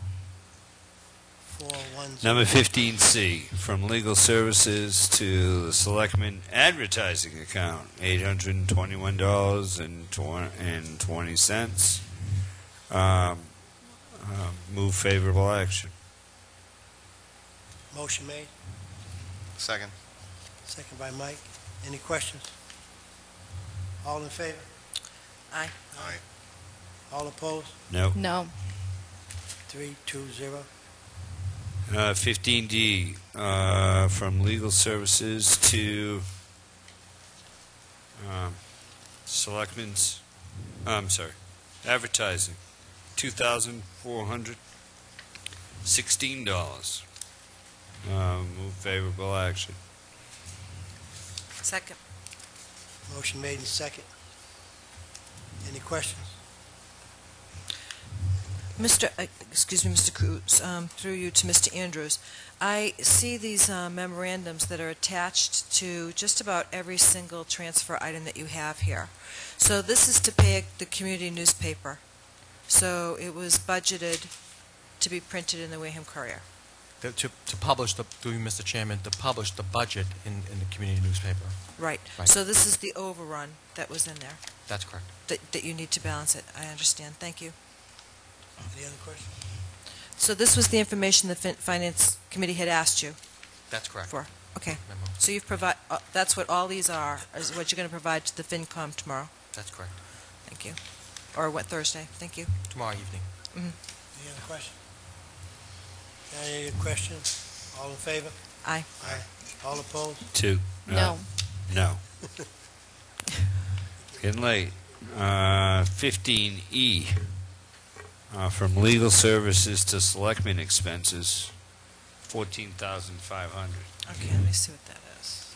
Mr. Chairman, this item pertains to a number of unforeseen expenses, for instance, reviewing our right of first refusal on property that the board was asked to get an appraisal on. That was an expense in that line. Additional items included, centered around, once again, unforeseen costs related in the selectmen's budget. I would urge favorable review and vote.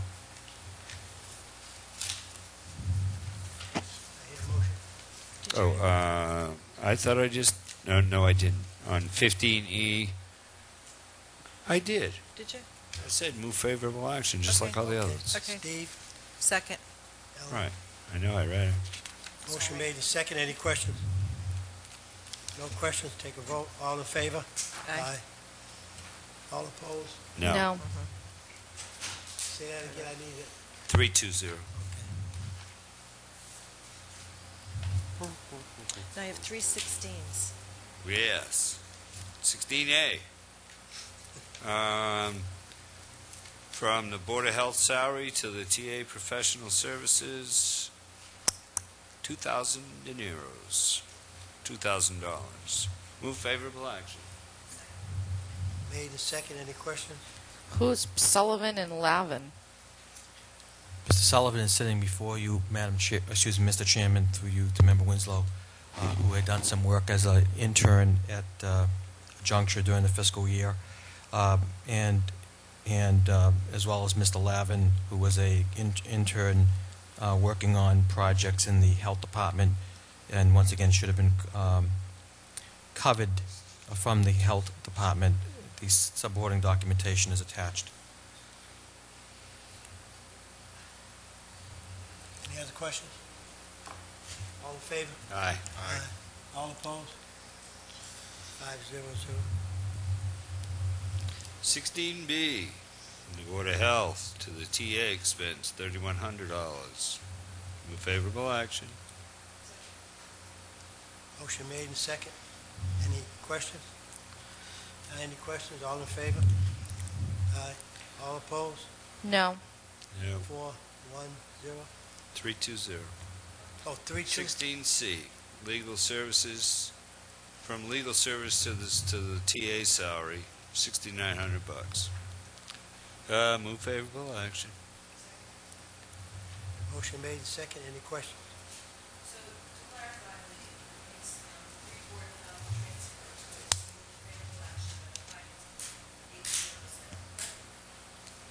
Which one is it? The 16th? Yes, that's what I got. Motion made and second. Any questions? No. All in favor? Aye. All opposed? No. 3, 2, 0. And then number 12-11, Finance Reserve Fund to the TA office supply, $6,774. afford $6,774.93 for a cell phone. Exceeded amount. Move favorable action. Motion made, Second. second by Mike. Any questions? All in favor? Aye. All opposed? No. 3, 2, 0. Motion to adjourn? Thank you, Mr. Chairman. Before we adjourn, we have a meeting set up for Thursday night. Was this set up especially for this, or are we going to continue it because of the earlier meeting that we had? I'm sorry, Mr. Cruz, We have a meeting set up for Thursday. and we need to have that meeting on Thursday? Is that what you're saying? I'm saying because when we talked to the attorney, we're supposed to get the information. Yes. We're supposed to get the information back. That's an executive session. Well, it's a regular meeting, then we're going to go into Do we have enough time to post that meeting? It's already been posted. I understand. I thought the meeting on Thursday was for the transfers. You know, I got a call this morning. They said we're having a meeting on Thursday night, maybe, for the transfers. We just did the transfers. We have a meeting set up. Are we going to have a meeting to do? We always. Yes. The last 3 hours, we've been saying we need to get things off the books. Here for 4 hours on Thursday. No. I hope. Because we need to get us. I can't. Didn't we just do the transfers?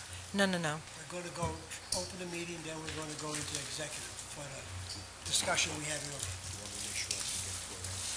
Right, that's what we have to make sure we get it. All right, All in well. favor? Aye. Aye. All opposed? So the meeting's off for Thursday. I have a question before we adjourn.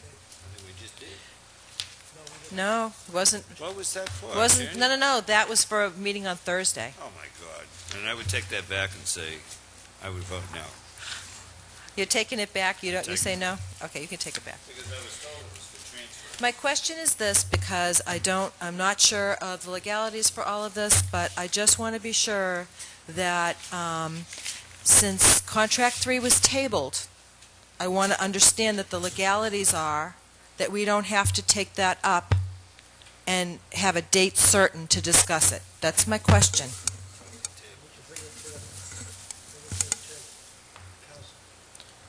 It's off the table, it's off the table. So if a motion, What? I don't think it was off the table. It was tabled Table, right. by I Mrs. I Winslow. tabled it indefinitely. It's off so- the table, so there's no discussion of it unless I it's on didn't- the table. What? She made a motion to table. It's off the table. You can't talk So you have about to make Tabling it. you have to make a motion to put it back on the table. that's my question. So I'm wondering if there's a date certain that that has to be done. Or is it maybe I misunderstood and thought it had to be the next time that we met.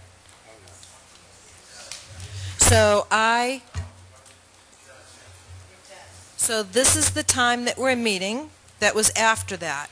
And I move that we take it off the table. Second. Now, for you to vote, we all voted to put it on the table? Make sure what the vote was. If we It was all did, 3-2-0. If not, it's the prevailing vote that can change it. Not to take it off the table, sir. 3-2, then it would have to be the person voting in favor, table 3. No, sir, I don't believe that's true. It is.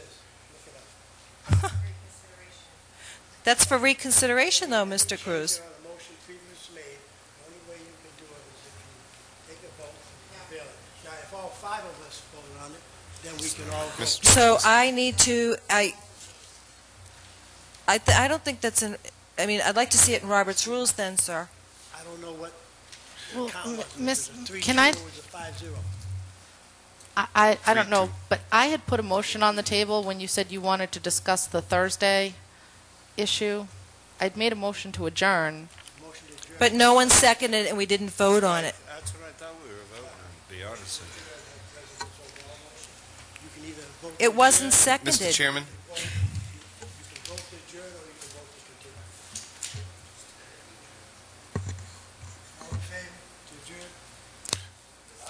I have a motion on the floor, and it was Second. seconded. It was seconded. Mike seconded to take it off the table. Mhm. The motion to adjourn was never seconded. Go back. Once a motion to adjourn is made, it has precedence over everything. We continue talking, but she had the precedence. It died on the floor for lack of a second. That has precedence over everything. In other words, the only way we can do it is to vote against it. Well, okay, I think it would seem like it would take a lot less time just to do whatever you want, and then just adjourn after that. So, but the vote was, if it was 3-2, the prevailing voters have to go ahead. That's to reconsider a motion. No, we're not reconsidering. We're merely taking it off the table, sir. This is not a reconsideration of the vote. The matter I'm not hasn't- questioning the vote. I'm saying it was voted to go on the table. I'm making a motion to take it off the table. It's not a reconsideration of a motion. You voted to take it off, now you want to go reconsider to take it. You took it off, now you want to put it back. No, sir, that's not what I said. I believe what she's asking is, we voted to take it off the table. She's asking to put it back on the table tonight. Right. Or for a date certain. For a vote, to rescind the earlier vote. She's just I'm not asking to rescind the vote. asking to put it back on the table. No.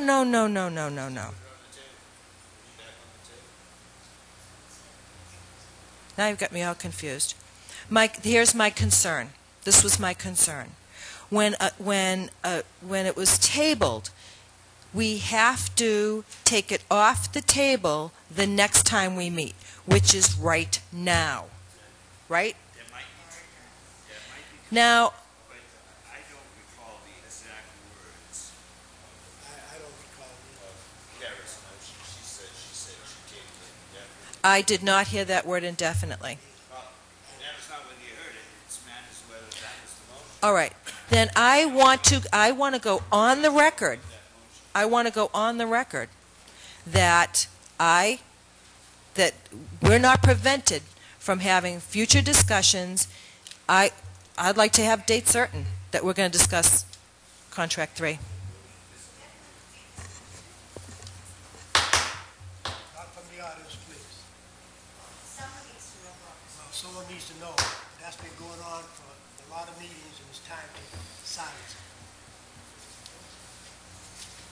So I'd like to find out when we're going to discuss this at a date certain. Contract 3. I sent an email. Here's my question, though. I want more information. I'd like a lot of people in the room for this information. So I would like to know when we're going to discuss Contract 3 with CDM, Guy Campina, somebody from the DEP, the Board of Health, see where we're going to go with this instead of, unfortunately, and we've heard this evening, when things are kind of put off, it doesn't make it better. Okay. Absolutely. So that's what I'd like to do, is discuss Contract 3 with some of the people that can help us with this information. So it would be as I said, someone from the Board of Health, Guy Campina, DEP, the Board of Selectmen, CDM, and see where we're going from here. Great. I have the Roberts rules. Oh, go ahead. You making a motion? I'm trying to steal it out from under you. All I was going to do is suggest that we set up a workshop meeting in the next. I can't see the calendar from here. In the next 2 weeks, pick a date, get a hold of Guy Campini. He's real important. And let's set up a workshop. How can we do that? Invite all these people. We're not taking it off the table. We're not bringing it up for motion. We're going to have a workshop. We can do that. I'd like to know what happens to the motion that I made and it was seconded. What? Motion made, motion second. We'll vote on the motion then. I would like to have, Mr. Chairman, I would like to have clarification specifically as to what happens to the motion if it's not taken off the table. I have it. Somebody else. I have Robert's rules right here. That's the short version, right? Well, it's past 11, so the Reader's Digest version will have to do right this second. So what it says is that lay on the table is out of order when used to kill or avoid dealing with a measure. That's kind of what was done. Well, no, that wasn't the intent of the motion. The intent of the motion was to look at other options that were more cost effective, and I stated that clearly prior to making the motion. What was that? To table contract 3. Yes. For the, I mean, I think I said indefinitely. Or something to, well, I don't know. I couldn't hear a word anybody said, so I'm not sure how everybody else heard. The presiding officer should ask, is it your intent to kill or dispose of the motion regarding the playground? That's the example used. If the answer is yes, the presiding officer states that motion is out of order. So you didn't I couldn't hear a thing in that auditorium, Steve. But it doesn't say anything about...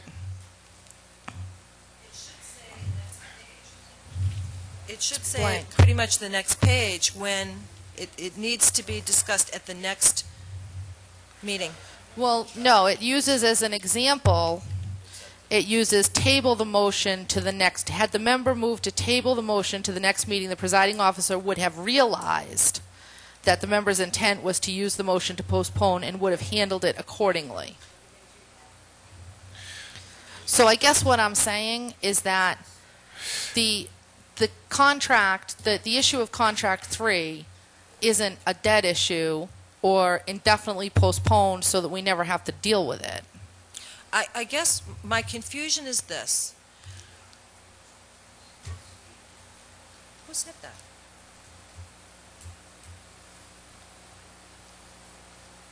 I beg your pardon? Are we going to continue? Yes.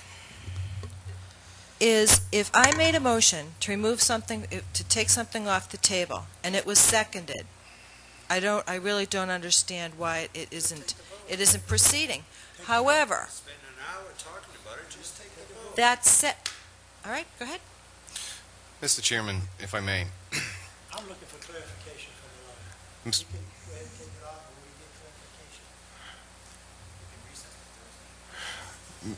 clarification. Mr. Chairman, we also have bills, et cetera, that need to be discussed with respect to contract 3, so just taking it off the table will prevent us from doing that. I like Steve's idea of setting a date certain for a discussion on this issue.